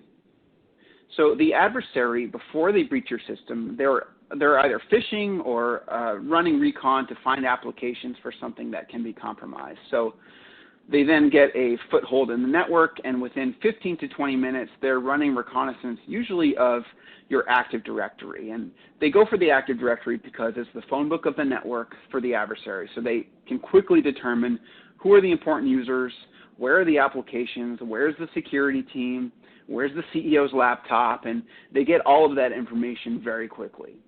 And then they try to live off the land and look like legitimate users. Unlike the old days where they run an exploit right away, like WannaCry would have the dark pulsar vulnerability they deployed on the network. Now they try to blend in and be harder to detect. So they use legitimate credentials, they move laterally, and then they push their ransomware. And this playbook is extremely effective. And if you have a pen testing team or a red team, you probably know they'll follow this exact playbook because it works. So as you implement deception, we're not thinking about a single point in this kill chain to deal with. We're thinking about this as an integrated strategy. So right from the perimeter, we can create interesting things that are going to lure attackers, the things that they want to go after, VPN platforms, Citrix, remote access gateways, staging environments, UAT, all sorts of things. And then we have interesting users and hosts in the Active Directory that they might want to go after. And then they'll find a number of credentials in the registry and on the disk and in other places. And again, these are decoys. So we're sending them astray.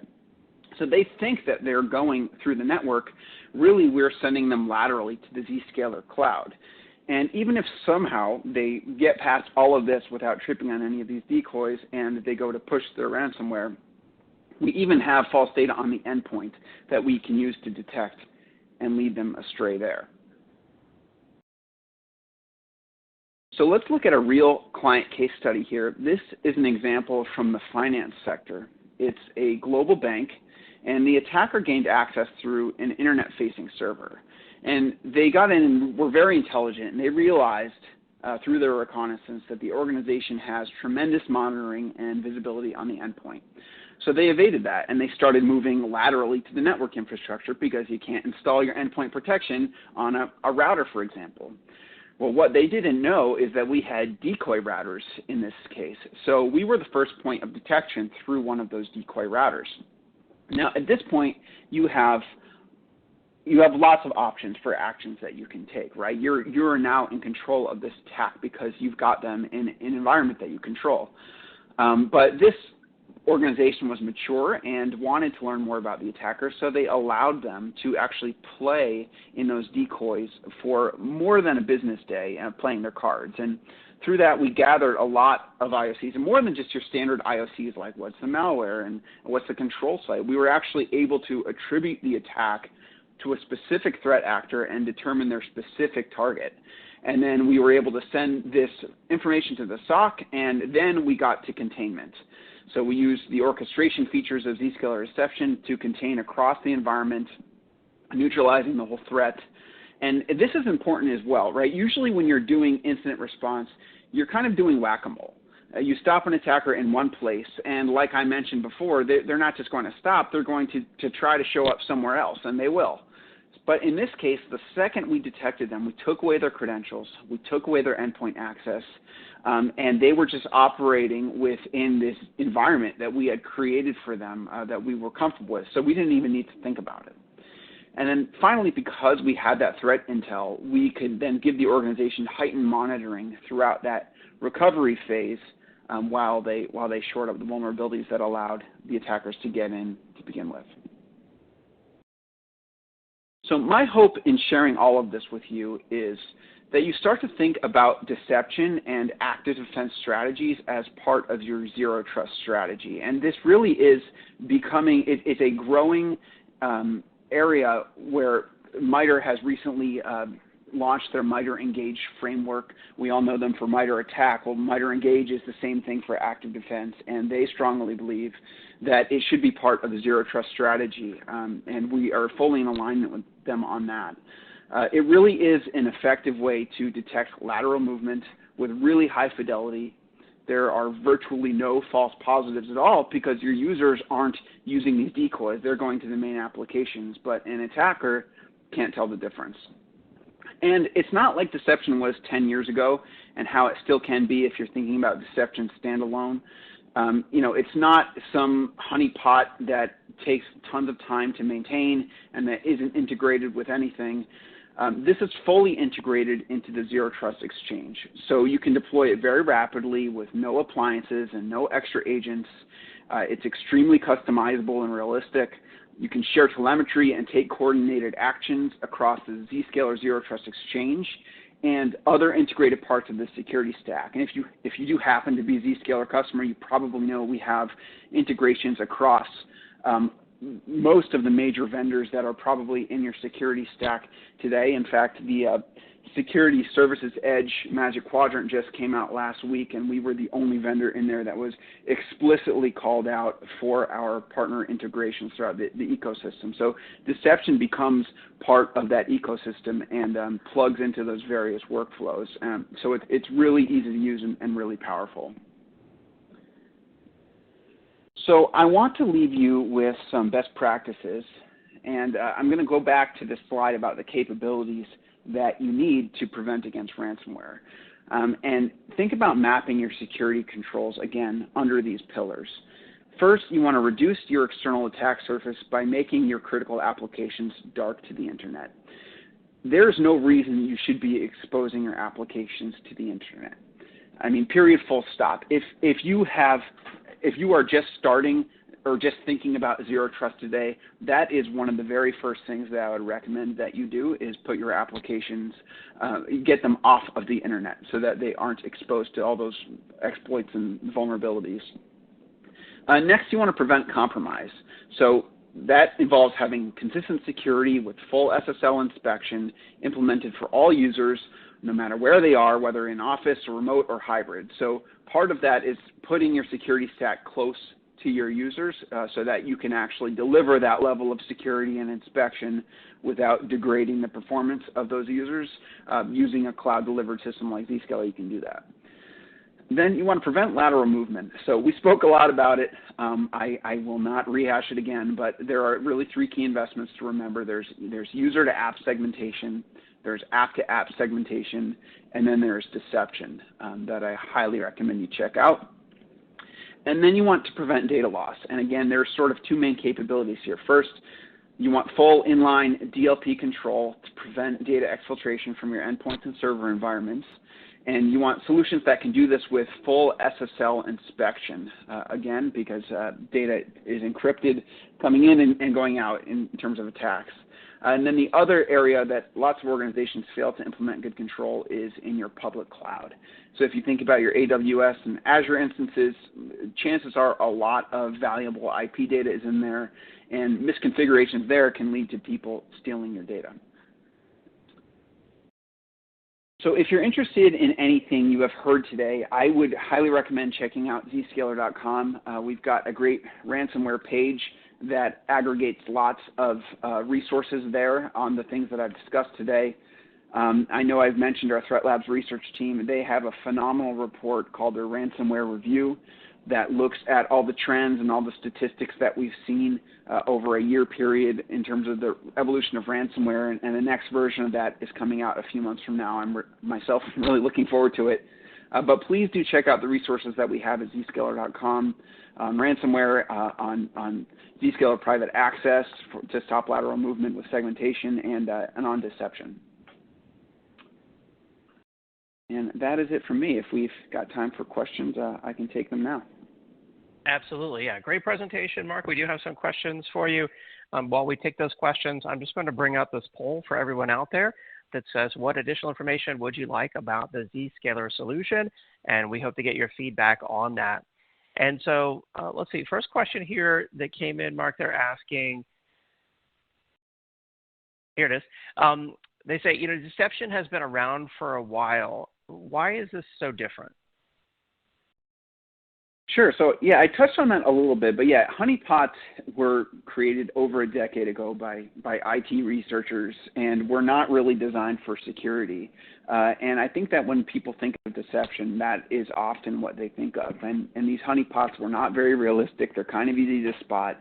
They take a lot of work to maintain, and they're not very operational, right? Once they detect something, it's hard to plug them into your workflows. So the fact that, first of all, deception has come a long way in terms of how realistic they look and how customizable these decoys are, and all the various applications that we can use them in.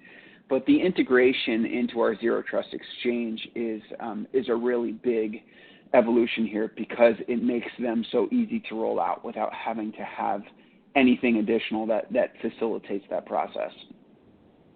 Got it. Okay. And then there's a couple of questions here. Basically, some of it is, how is Zscaler really different from, some of the firewall vendors out there that you might have heard of when it comes to securing for Zero Trust?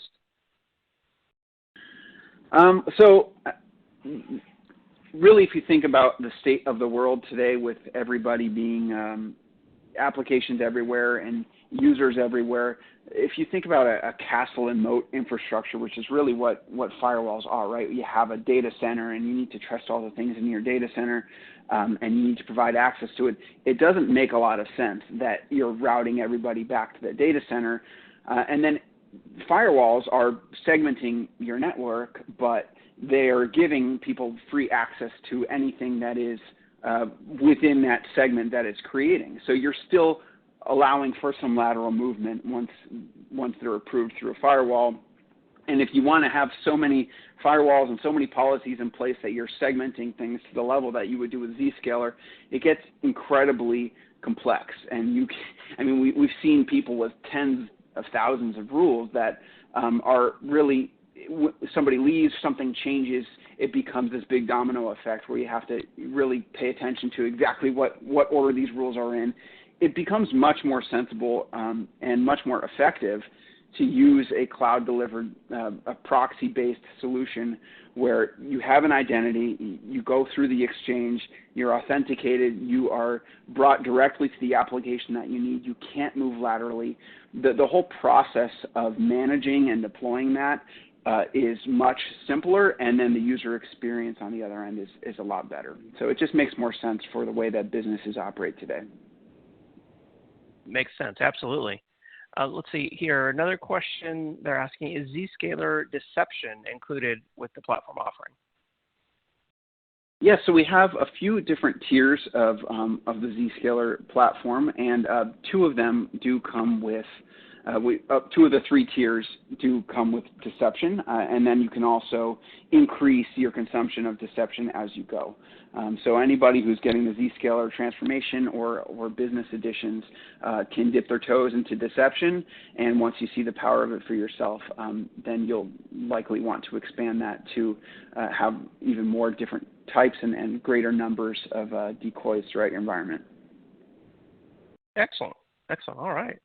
Well, Mark, I'm afraid that's all the time we have here in our live Q&A session. There's many more questions there still for you in the electronic queue. Maybe you can get back to some of those folks. But great presentation. Thank you for being on the Megacast today. All right. Thanks so much. And for more information on Zscaler, check out right there in the handouts tab. There is a link to the 10 ways a zero trust architecture protects against ransomware from Zscaler. It's a PDF resource you can download and check it out after the event. All right, so I'll leave up the poll question there for everyone to respond to while I announce our next Amazon $500 gift card winner. This is going to Justin Zimmerman from Georgia. Congratulations, Justin Zimmerman from Georgia. And with that, it's now my pleasure to introduce you to our next presenter on today's Megacast. Welcome to Tracy Ator, Inside Sales Engineer from Rubrik. Tracy, it's great to have you back on. Take it away. Hey everyone, happy Wednesday. My name is Tracy Ator and I'm an Inside Sales Engineer for our mid-market segment here at Rubrik. Today we'll be discussing how your organization can get back up and running quickly with Rubrik. I'll begin by saying that legacy data protection hasn't changed much over the last 20 to 30 years. It's complex multi-tiered architecture that's made up of different hardware and software components that require a lot of time to manage and maintain, especially when combined with the fact that services and applications need to remain live 24 hours a day, 7 days a week. Most of the organizations that we talk to are saying their current solution is usually slow to recover, that is. It's stubborn to scale. There usually is hundreds or thousands of different backup jobs to maintain. And also, I'm sure you're aware, upgrading hardware and navigating renewal licensing costs on legacy systems can be quite expensive, right? But what you don't see here is on this slide is poor ransomware detection. How would you know what got hit and what to recover? That is, if your backups are not already encrypted. So what is Rubrik and how can we help? When Rubrik first came to market, our founders wanted it to be easy to use, just as easy as like something like Facebook, right? So it is very simple to set up and get running right out of the gates. It is a 2U 4-node hyper-converged appliance, which we also refer to as a brick. Each node inside the brick has a 10 or 25 gig port for data, 10 gigs for management, a hybrid disk architecture, so you'll have SSDs for performance and hard disk drives for storage, and each brick can sustain a considerable amount of failure.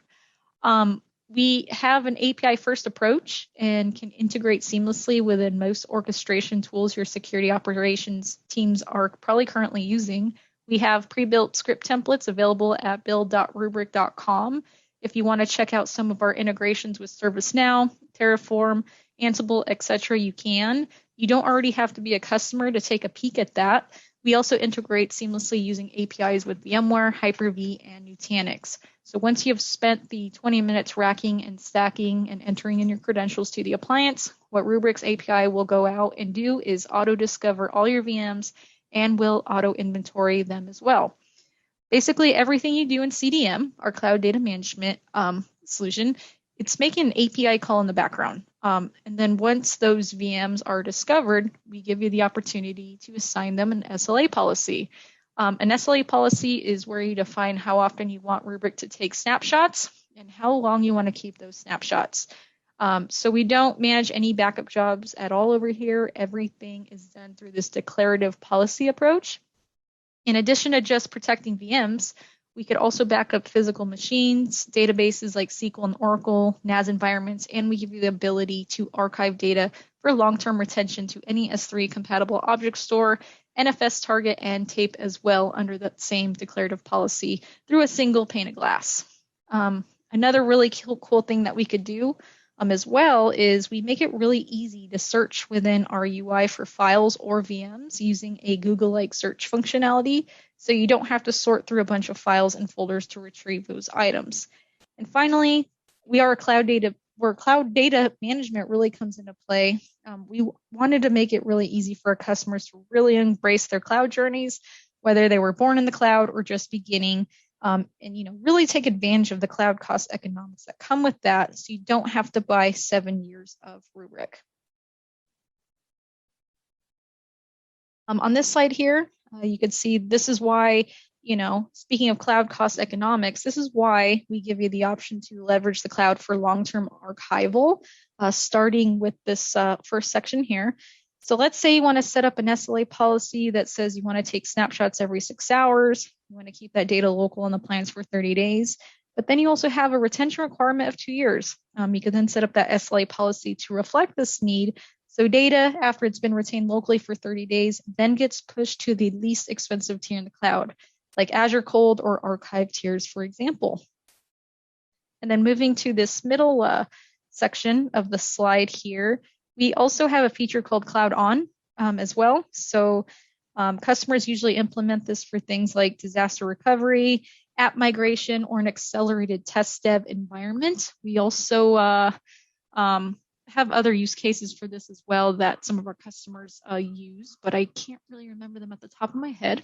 But technically speaking, what this is doing is that it supports converting an on-prem VM to an EC2 instance in AWS or a virtual machine in Azure, irrespective of whether it's a snapshot available locally on the brick or has been archived to AWS or Azure. And it does this by converting the VMDK to an AMI, whether that's AWS, or a VHD in Azure, from which an instance can be launched in the cloud. And Rubrik supports 2 workflows for converting and instantiating an on-prem VM in the cloud.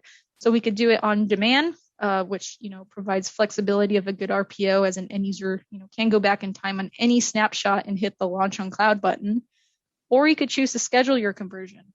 And once that's enabled, the cloud on job will execute every 2 hours by default and convert the latest point in time snapshot to an image format.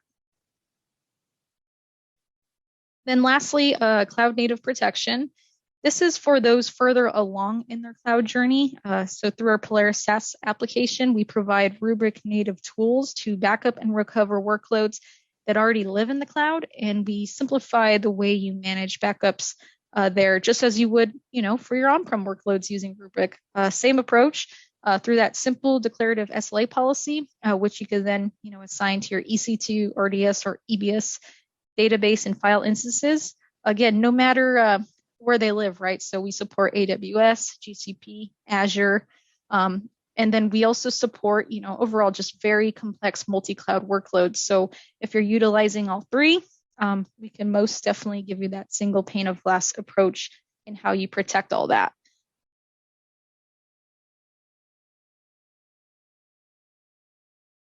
Let's talk about ransomware a little bit. Surely most organizations I'm talking to today have this at top of mind. Looks like just last week, CrowdStrike came out and said that the average ransom is costing organizations $6 million on average. I think we could all agree that this ransomware thing has gotten way out of control, right? Why would anybody pay a ransom in the first place? Well, a couple reasons. It takes, for one, it's entirely way too long to recover from. Say things go bad. We've heard people being offline for 3 days, 2 weeks, even up to a month. But on average, it's 7 days of downtime, according to Forrester. And then second, you're unable to fully recover because the attackers went straight after your online backups first. You can see here on the left, everything in this legacy environment has been encrypted, and then that even includes the backups. So at this point, you're hosed. You have to go do some Bitcoin shopping and then really hope the bad actor delivers on their promise of providing you with a decryption key. But then let's look to the right, see if you could spot the difference here. Rubrik is still up and running. So if you saw that, you guessed right. And this customer obviously didn't pay the ransom. And you're probably wondering, well, how did we do that? That's because we're immutable and we're built from zero trust principles. This right here is what really sets us apart from legacy systems and our competitors. The never trust, always verify approach. So what that means is all of our intranode and intercluster communications, as well as communication with external applications, use the TLS protocol with certificate-based mutual authentication for a secure connection.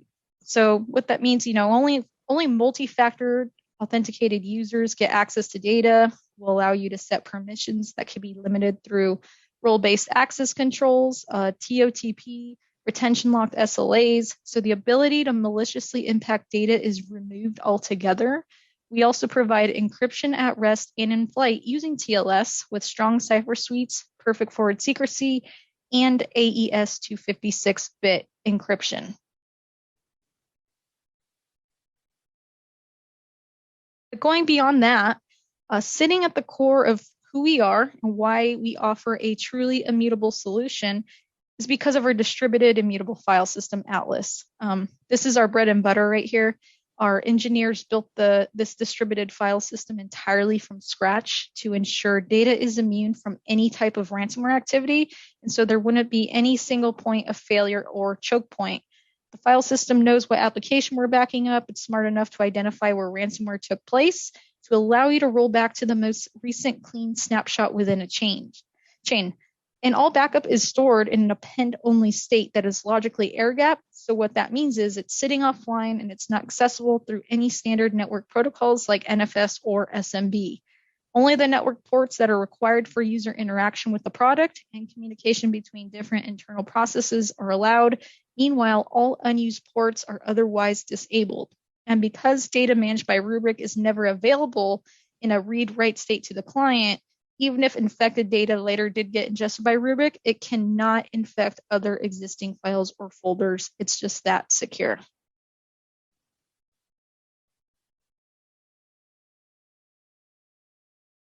To help drive the point home here, in summary of how secure we are, you could see pretty much we're a bunker in a box, right? So if you're like most of our customers, surely you've already invested in a bunch of perimeter solutions to secure your data, whether that's endpoint security, firewalls, etc.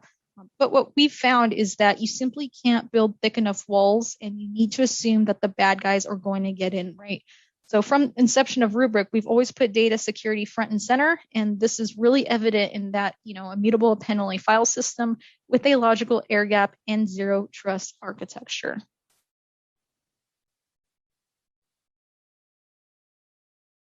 Let's talk about what recovery from ransomware looks like with Rubrik.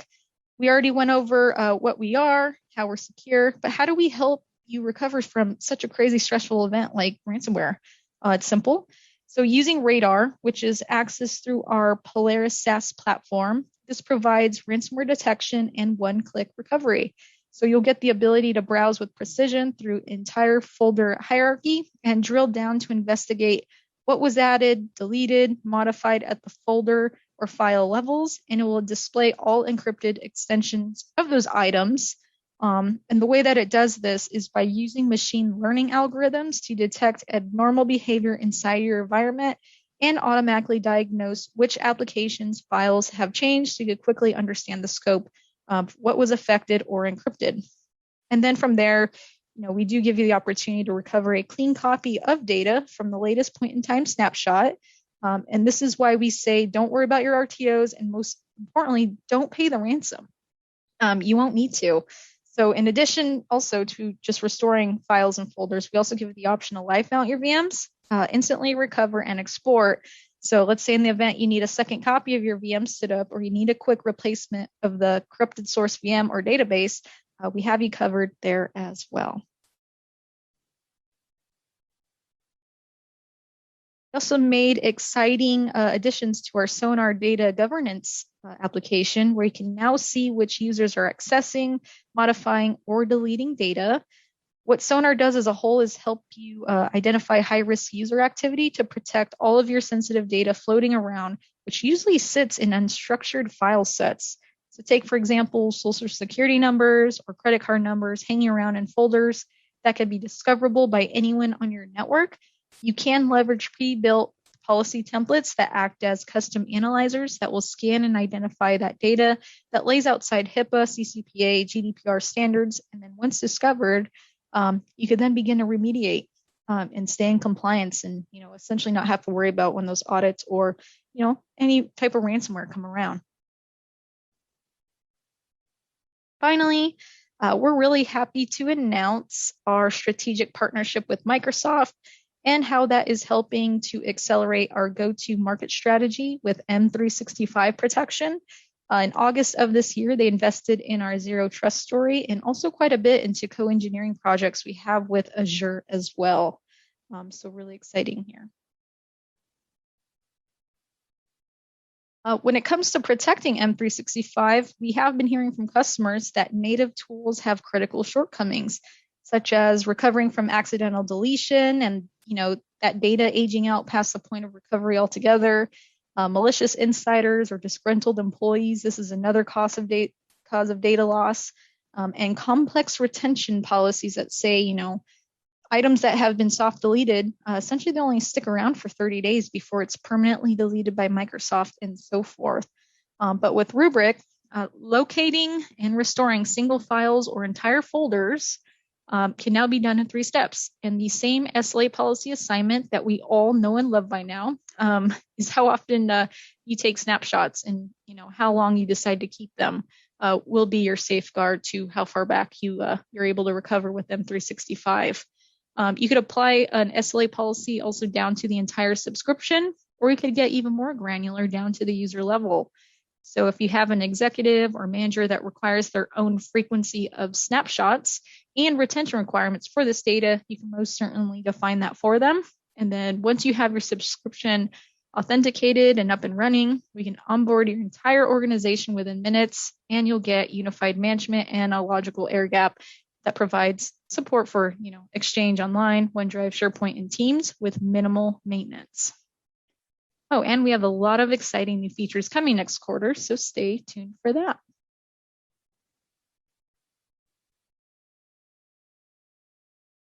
We're near the end here, so I wanted to take this time to show off a little bit. Some more exciting news. We were recently announced a leader in the enterprise data center backup and recovery space for the 2nd year in a row. We're positioned for this due to our completeness of vision and how we help our customers in their journey to the cloud. And of course, how we want to be that solution that protects our customers from ransomware so they don't have to pay the ransomware ever again.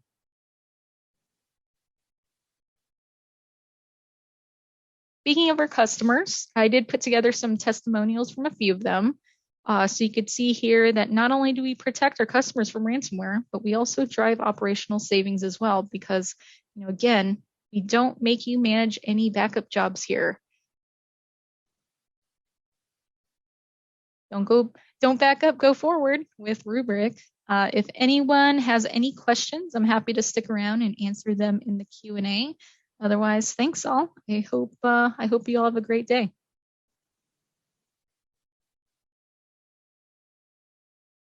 Great presentation, Tracy. It's great to have you back on. Always a great presentation from Rubrik. We are out of time for live Q&A with Tracy, but the team from Rubrik is there in the questions pane answering your questions electronically. So keep those questions coming. We do want to hear what questions you had about the Rubrik data protection solution. I've just brought up the poll question for everyone out there that says, what additional information would you like about Rubrik? And of course, we want to get your feedback on this. The team at Rubrik really wants to know the answer to that poll. And it's now time for our next set of prize winners. And I'll just leave that poll up while I announce these prizes. We have an Amazon $500 gift card. This one's going to Eric Fishman from Washington, D.C. Congratulations. And then we have another grand prize for a Microsoft Surface 8. This is going to Aaron Smiley from Texas. Congratulations. We've got another gift card and another grand prize to give out after our next presentation. All right. Thank you to everyone who responded to the poll question there. We do appreciate your feedback on that. But it's now time to move on to our next presentation. With that, I'm excited to introduce Subaya Sundaram, Vice President of Products at Haiku. Hi, Subaya, are you there? Yes, I'm here. Thank you, David, for your time, for the opportunity. Excellent. Yeah. Thank you for being back on the Megacast. Great to have you. Take it away. Thank you very much. Thanks to all of you for taking the time to join us today. I'm going to walk you through a set of recommendations for your organization. And let me start. I'm going to talk about 5 things because I know what we realize is that I'm sure so far you must have heard from lots of different vendors, lots of different people around saying why ransomware is important and why you should worry about it. So my goal is not necessarily to tell you about what about ransomware. All of you guys know this. My goal is to say, what are practical recommendations you can take back to your organization? It doesn't have to be with just Haiku. These are practical recommendations which I want you to leverage in your day-to-day operations. And that's because our entire purpose is to make sure your data is safe and customers don't have to pay the ransom. That's what we are striving towards. The first thing before I go on, some of you are probably wondering who is Haiku and why am I talking about ransomware. So first thing about myself, I'm Subhaya Sundaram. I run products for Haiku. We are based out of Boston. So quick thing about Haiku, our headquarters is in Boston. We are a global company. We have offices in multiple continents. Our focus and one of the things about our organization is that we are an organization with people with deep data protection background. Our team has worked on at least 8 different data protection in the market. I always funnily tell people what this has taught us is what to do right? What not to do, what mistakes people do, and we have to fix it, right? That's something we have learned quite a bit. The third thing is that our entire focus is multi-cloud solution. Some of you here in the team might be thinking, guys, I'm not using multi-cloud. I'm typically on-prem or one cloud and so on.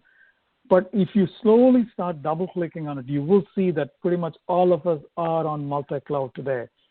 Be it, a simple thing which happens pretty much all of our organization uses solutions like a O365 or a public cloud or one of those SaaS offerings from Salesforce and so on. So all of us, knowingly or unknowingly, are multi-cloud. And the question what Haiku does is how could we actually help you? That's something we do. The last thing about us, this is probably the last thing you hear about Haiku, is around we actually support customers worldwide. Even though so many of you might not have heard about us, we have over 3,000 customers and actually have sold in over 75 countries. So that's a quick thing about Haiku. Enough about Haiku. Now, as I said, my goal in this entire session is to tell you what are the 5 things you can take back to your organization. Again, you have heard a lot of different things. Here are simple 5 things. When I walk through these 5, some of them will look so logical, but I'll give you a lot more in depth in the next 5 slides regarding some details about why these sound simple but extremely important and why it's sometimes hard for customers to do and what things they could do to make sure they are fully protected. Right? That's what I'm going to go through. First one, leave no apps unprotected. Sounds very simplistic, right? The key thing here is that it is extremely hard for customers to do that as much as they talk about. The reason is in a traditional system, pretty much use any backup software today, right? It'll actually discover all the virtual machines and they say, oh yeah, we have or even possibly containers. And they say, yes, you have done everything.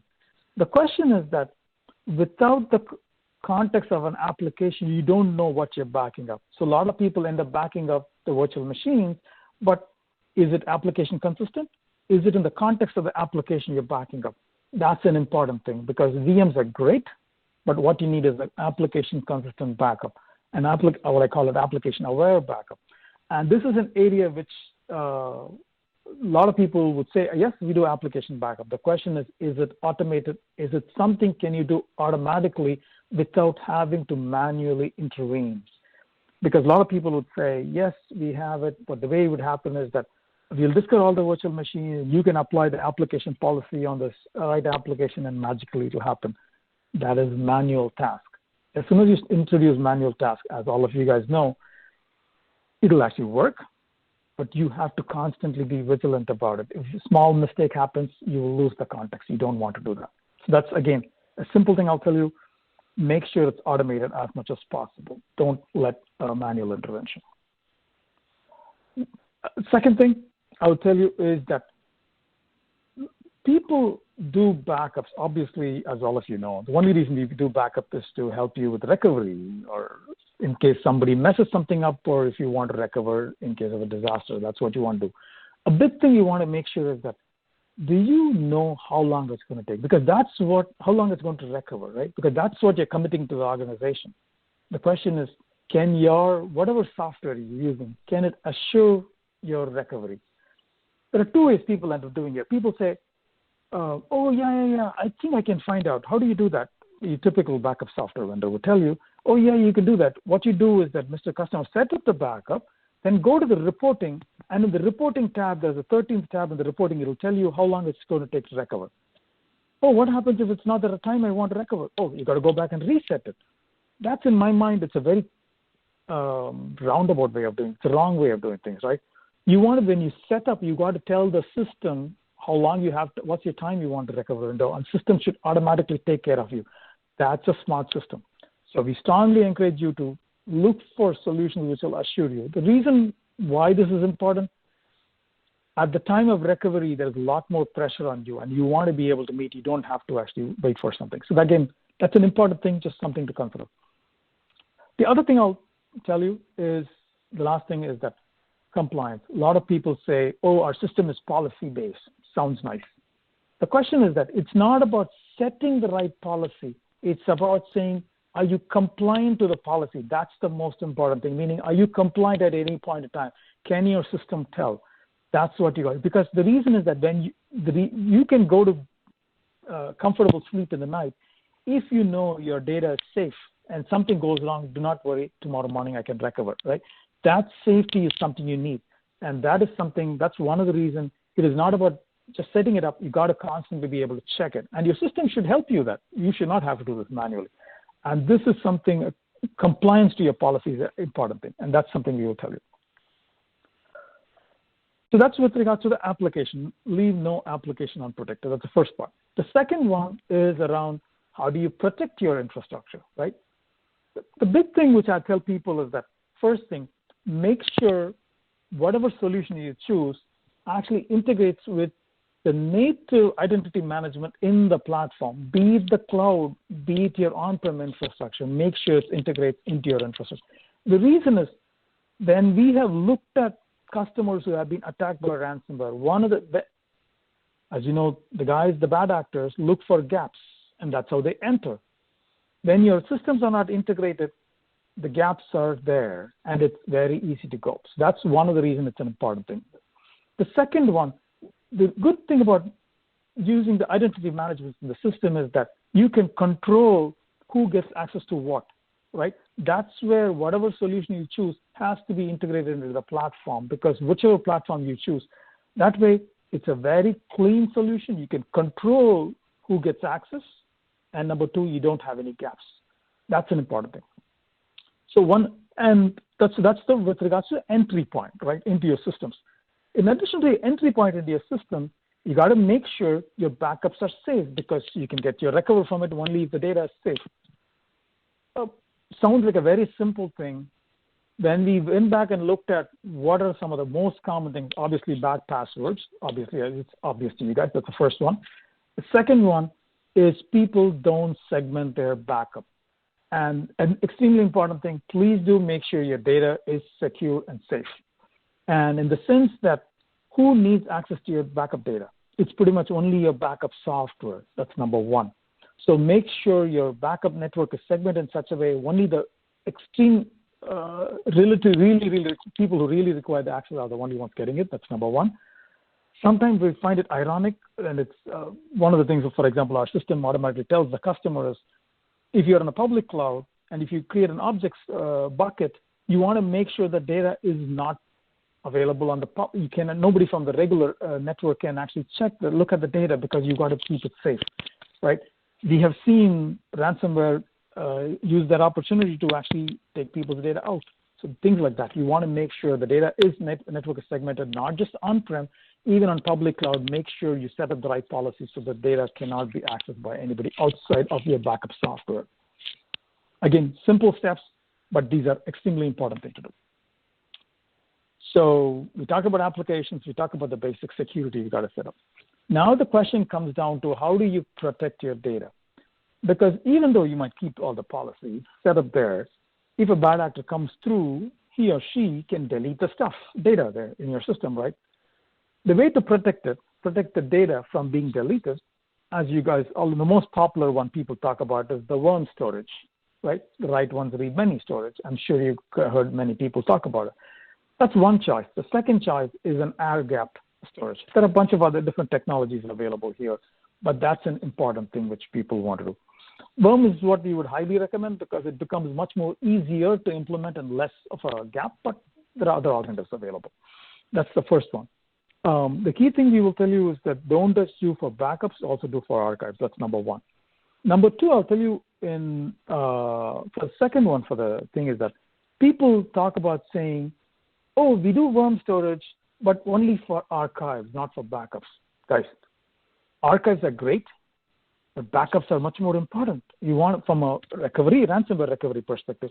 So you want to make sure whatever solution you choose can protect not just your archives, but your backups and the copies, right? So again, try to make sure the whole thing is covered. And the other thing I'll tell you is that this capability should be applicable to not just your virtual machines. It should be applicable to any of your NAS data on your NAS, data on your buckets, data on your physical servers. It should be applicable to all of them. So make sure all of them are taken care of. So that's the second one. The third thing, there are lots of different storages available today. One thing about using worm storage, while it might sound straightforward to people, people have to do plan for, once you do worm, it means you're locking the storage for a period of time. And that does consume storage. So you want to make sure that your data, you have enough capacity. That's number one. Number two, it is highly recommended that you use, you also keep one data in a public cloud or some off-prem infrastructure, right? And that's one of the reasons you want to make sure you have a wide range of options from your vendors. Because I would strongly encourage, don't go just with one cloud. Use S3 is the most popular one, but use also Azure and GCP. Those are extremely, again, you as a customer should actually have choice. And I think that's one of the reasons I'll tell you, whatever solution you choose, make sure you have the option here. It's an important thing.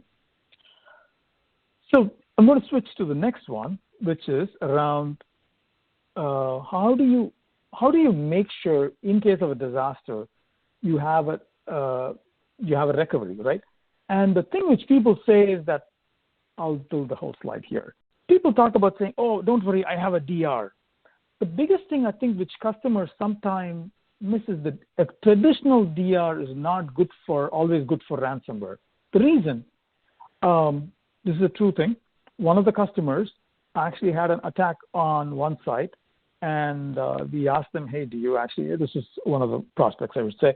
We said, oh, so you had a DR target. Yes, we had a DR target. The problem is that we had only 1 day worth of DR, and the data got replicated. And by the time we saw it, also the DR site got corrupted. So that actually happens. So as things, they couldn't recover back, right? They had to go back to backup tapes. And that's the way the customer actually had it. And it is a very unfortunate thing because a lot of times customers think DR is a good thing. That's number one. The number two I'll tell you is that there is a real life incident. One of the people I happen to know, he's a CIO of a company. His company got attacked, and it took them 4 days before they could start recovery because they didn't. Even though they had a DR site, but they were all managing it locally, right? And the problem, what happened is, as soon as the ransomware attacked, the local investigation authorities, in this particular case, the FBI, got involved and told them, saying, stop everything, turn off all your network. We have to do the investigation, forensics regarding how did the perpetrator enter the infrastructure.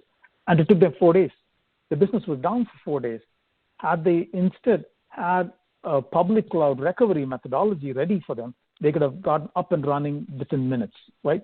That's something, it doesn't have to be even minutes, because a lot of times in a disaster case, customers don't always expect minutes, but they want to come up in a reasonable time, not 4 days. That's a bad thing. So that's the first thing there. So first is make sure you can go back in time, because ransomware, because you don't know from the time it attacks to when you recover, you don't know how long it's going to be. So make sure you have the ability to go back. That's the first part. Second thing is that try to keep copies off-site in a different network, because that's something there. The third thing I'll tell you is that it'll be great if it's a different hypervisor and a different technology, because that way the probability actually goes down on the other sides. That's something I strongly encourage. And the last thing is that for a lot of customers, it's not about the storage. It's also having the compute and the networking infrastructure there. Public cloud provides a great option, and that's where you want to do. All of this, as soon as I say this, people immediately saying, yeah, all this sounds great, but I don't know how much it's going to cost and it's going to break the bank. I think there are lots of good technologies, including for people like us, where we can provide an extremely cost-effective DR methodology for customers. For just almost the way I think it is, a small premium you pay for insurance, but you get the ability to recover just in case something goes wrong. It gives you, again, it makes you go to sleep comfortably at night. That is something I strongly encourage people to do that. So we talked about 4 different things. The last thing I'll tell you, which is probably the most important thing for a lot of customers, they say, oh, I've done everything right. Because all of us want to feel we are done right? Including me, that's what I tell people. Everything is right. When my wife tells me done, I said, absolutely right. So that's the problem. But the thing is, we got to constantly assess ourselves, have we done right? And one of the things this is something we at Haiku actually worked on. I would say this is something Haiku specific thing, which we started working on it because we wanted to do it as a public service. We, along with FireEye Mandiant, you guys probably know the name, FireEye Mandiant, the guys who actually help a lot of customers, anybody who gets attacked or it's a serious threat, they actually help customers, help them recover. So FireEye Mandiant, it's actually the companies like SADA who actually helps a lot of public cloud customers, Google customers. It's companies like Carasoft who actually help a lot of federal customers. And we worked with researchers at Boston College and MIT and many other places to come up with a simple service for customers. Again, this is done as a public service. Anybody can go and check it out right now. What this allows you to do is check your ransomware recovery readiness. It's a simple survey. You go through it. It's a simple survey, but you got to know the answers. Answers to the question. Simple survey. Go through it. It'll tell you a score. People in the United States, I'm sure, are familiar with the FICO score, the credit score, which tells you what's your credit rating. The same thing here. The R score tells you what's your recovery rating. How ready are you for recovery in case ransomware attacks you? That's what it does. There is multiple flavors to this particular one. There's a simple flavor on the web which gives you an approximation. If you want in-depth, there's a consulting version. It's there as part of the thing. You can request it, and they should be able to do that. This, again, allows you to assess your readiness. One thing, again, I recommend to customers, take it as your own thing. It doesn't have to be for others. It's for your own benefit. You should do that. And the good thing here is that you can constantly assess yourself on a regular basis. So I would recommend people do it at least once a quarter, because as much as people think nothing changes, no, things do change. Please look at it. You will find differences there. And you constantly want to get better in this infrastructure, because there's never 100%, and it's very, very hard to do that. And please constantly do that. That's what this R score is. So again, there are 5 things we talked about. First is please make sure all of your applications are protected. Make sure it's recoverable, and make sure you're compliant at any point in time. Sounds simple. It's very hard to do that unless you have the right technology. The second one, make sure your security is set right and you are air-gapped, right? And make sure you verify your backups on a regular basis. This is sometimes I find it so surprising. People say, I backed up everything. It should be okay. No. Just because you back up, there are times failures do happen. You want to constantly test your recoverability. That's your backup and test your backup integrity. Because some of these ransomware are so smart, they completely start encrypting gradually in the infrastructure. So by the time customer recognizes it's like 90 days later, it's already all encrypted. They are so good at masking this one. So that's something, please do check it out. Thing for customers, please make sure you have air-gapped or worm storage. It's extremely important for you. The next thing, make sure you have a DR strategy. Again, this ransomware recovery is different than a regular DR. So please make sure whatever recovery you choose is ransomware ready DR, not just a regular DR. That's an important thing. And the last thing I'll tell you is that periodically assess your readiness. It's again, as I said, once a quarter, I want you to check this thing. Again, all of this, you could do it with, if your existing technology supports it, do that, or reach out to vendors like us who can actually help you with that. And the last one is, again, free of cost, you should be able to do. I do want to take you to take some simple call to actions. If you want to ransom-proof your backup infrastructure, there's a simple way to try it yourself. You don't have to worry. There's no selling here. Go to tryhaiku.com. It's a free trial. You should be able to test it yourself completely on your own. And if you need help, we're always there. But try it out, right? It's pure software. All the data is yours, always with you, all that stuff. You don't have to worry about data leaving your environment or something like that. But that's there. That's the first one. The second thing, when we talk about ransomware DR, people say, I have DR. Then you ask the question, how do you have DR for all your applications? We have for some of them, but rest of them, what did you have for the rest of them? Because it becomes expensive. You don't have to be like that way. You can do a very simple, cost-effective DR for all of your infrastructure. You should be able to do that. If you want to learn more, you can check it out, protege.haiku.com. That's something there. Also, I'm sure there's a downloadable thing. You can actually get it out. And the last thing I'll tell you is that please check your recovery readiness. Again, there's no cost or anything like that. It's anytime you can go check it out. It's getarscore.org.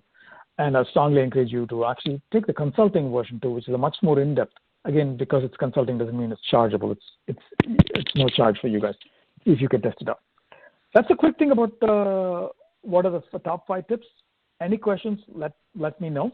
Again, this is Subaya Sundaram from Haiku. We are a multi-cloud data protection vendor. We can actually help you with pretty much all of what was said there. Reach out to us, and the easy way to reach us is info@haiku.com if that's something you want to reach out to us. So back to you, David. Great presentation, Subaya. I love these different options to learn more. The R score is really cool. Tryhaiku.com is awesome as well. A great way to try this out. And then the option here to learn to create a cost-effective ransomware-ready DR, protege.haiku.com. So great resources. Really appreciate that. We do have some questions for you here from the audience. While we take those, I'm just going to bring up this poll for everyone out there that says, what additional information would you like about Haiku? And we appreciate everyone's feedback on that. First question here, I'll just start off with this one. They're asking, you talked about backup integrity verification. Is that required for every backup, and how do you all do it at Haiku? That's a great question. One of the things is that with backup, by default, for example, let me take Haiku, right? By default, whenever we back up, we make sure it's application consistent and we do a secure backup. That's something we do for customers. But what happens, as you know, David, is that in the environment, there are corruptions happen, either because the hardware actually had issue. That's a choice. That's a possibility. The second thing is majority of the time, these ransomware are getting so smart right now, they slowly do encrypt their data. One of the ransomware, which is so smart, actually encrypted the data over 90 days. The reason they did it was because the customer actually had a 1% threshold, more than, 5% threshold of any data change over 5%, it'll get triggered. The good thing, the ransomware is only 1%. So it went completely undetected. That's the kind of problem customers run into, and that's one of the reasons we constantly encourage customers saying, please do check it yourself. Do a backup integrity verification. And people like us, like Haiku, we provide a very simple methodology for customers to do a test their backup quality, backup recovery readiness, I should say. And you could do a simple backup recovery, which is like bring up the machine, do a ping. That's the usual thing people do. We could do that. But in addition to that, I think one thing we always encourage people to do is that doesn't always sometimes check the application per se. So what we would strongly encourage is that in addition to that, we also encourage customers doing an application check. And that is something people like us, we can help you automate the whole process with a very simple check on that. That's something I would do. Excellent advice. Yeah. And then let's see, you talked about assured recovery time objectives. How do people do that? What do you recommend? That's a great question there. So, and when we do a backup, people always ask the customer, like, what's your recovery point objective? How often you want to back up? How much data are you willing to lose, right? And we ask them, how long do you want to keep it? One of the questions which people interior are supposed to ask, meaning how much time do you have to recover, right? That's your RTO. We talk about it, but one of the surprising things when we at Haiku started noticing was that everybody talks about it, but does the software automatically help you do that? No. The answer is no. And that's one of the reasons which we did at Haiku was that we built it into the software itself, right? Right in the UI, you can ask saying, at the time of creation, you just say, what's your recovery time objective? And the Haiku will automatically make sure you're compliant to the policy. So at any point in time, if something bad happens, you can be assured that your data will recover within your commitment to the management. That makes life so much easier. Very cool. Very cool. Let's see. What can customers do to prevent against bad actors inside the organization and those folks deleting the backup data? What can you do with Haiku to prevent that kind of thing? Okay, one other excellent question. So what happens with a lot of customers is that they think about bigger problems like ransomware attack and so on. But as all of us know, more than 60% of the issues actually happen because of internal employees getting mad or doing something bad, things like that. It actually happens. So one of the things we always encourage customers to do is that please make sure that you, simple rules, a rule of thumbs. Make sure your backup data is separate from your network is separated from your production infrastructure. That's number one, right? So that way, if somebody deletes a production, does not mean they impact that. That's number one. Number two, keep your backup data in a separate project completely off, because that way it's isolated, right? And the third thing we tell people is keep it in warm. If you do those things, it actually makes sure you're protecting not just against ransomware, but also against bad actors in the organization when they get something mad at you. So that's something I would probably strongly encourage people to do. There's one question quickly, David. There's a question. What is the optimal way I see on the chat there? A question. What is the optimal way to determine if there's a ransomware attack? That's a great question, Bing. What happens there are many, many ways to do it. I'll tell you the most secure way to do it is right at the network layer is to do that. But the ransomware are getting smarter and smarter. Whatever people do, you got to have different levels of, the way I think it all, different gates, right? Security is your best gate. Try to put it at the network layer and do that, and that's the first one. The second one I tell people for checking the ransomware stuff is in the storage layer, which people like us can actually do the thing. So one of the things when in the production storage layer, so people can do. The third layer is where people like us come in, which is where at the time of backup, when we see anomalies, we can actually warn you. So one of the things which Haiku does is that at Haiku, the way we end up doing is that because we are backing up your infrastructure, we know how your infrastructure typically behaves. When we see anomalies, when we see something strange actually happening, we automatically trigger. We have built-in intelligence into the system itself, which will warn the customer actually how it does. So it's a great question, and it is a constant thing that comes up. Excellent. Yeah, great advice. Let's see, another question here. They're wanting to know, have you guys actually helped customers recover from ransomware? I would say this is, it's kind of an interesting thing. I absolutely, we have done it. It's one of when I say this might come across wrong, we're very fortunate to have been able to help customers recover. I hope they didn't have to get into the situation. That's why it's a little strange. But I'm very happy we have been able to recover. I mean, I'm happy to report that for two reasons. Obviously we have saved them money. Like, for example, one of the customers had to pay $5 million in Bitcoins to recover. And this is on a Sunday night at 10 o'clock. They call us, like, oh my God, things have gone bad. The CIO calls our salesperson and says, hey, everything is down except I see Haiku running, and one of my guys tells me that maybe you guys can help us recover. I'm willing to spend, this is a true story, willing to spend $300,000, $400,000, not a problem. Can you guys help me recover, please, immediately? And obviously our guys got him. There's no money here. Our guys got him. And by the next day afternoon, the customer was completely up and running without any issues. Sounds like crazy. Because of the way we integrate into the platform, because of the way we have been able to do that. But this is not one customer. We have helped many others. Again, it's kind of sad that we had to do that, because the reason is not sad because of our work. We are very happy we were able to help them out. Sad because a lot of times it was simple things which actually, some of the issues, people were able to do some of the things we mentioned earlier, set up the right protection layers and the networking, as well as keep warm targets and things like that. Life becomes a lot more cleaner, so you don't have to worry about it. But I'm glad we have been able to help many, many customers. Thank you. Absolutely, yeah. It's great that you could help like that, get companies back up and running. Another question here, they're wanting to know, what's the cost of using the website Get Our Score?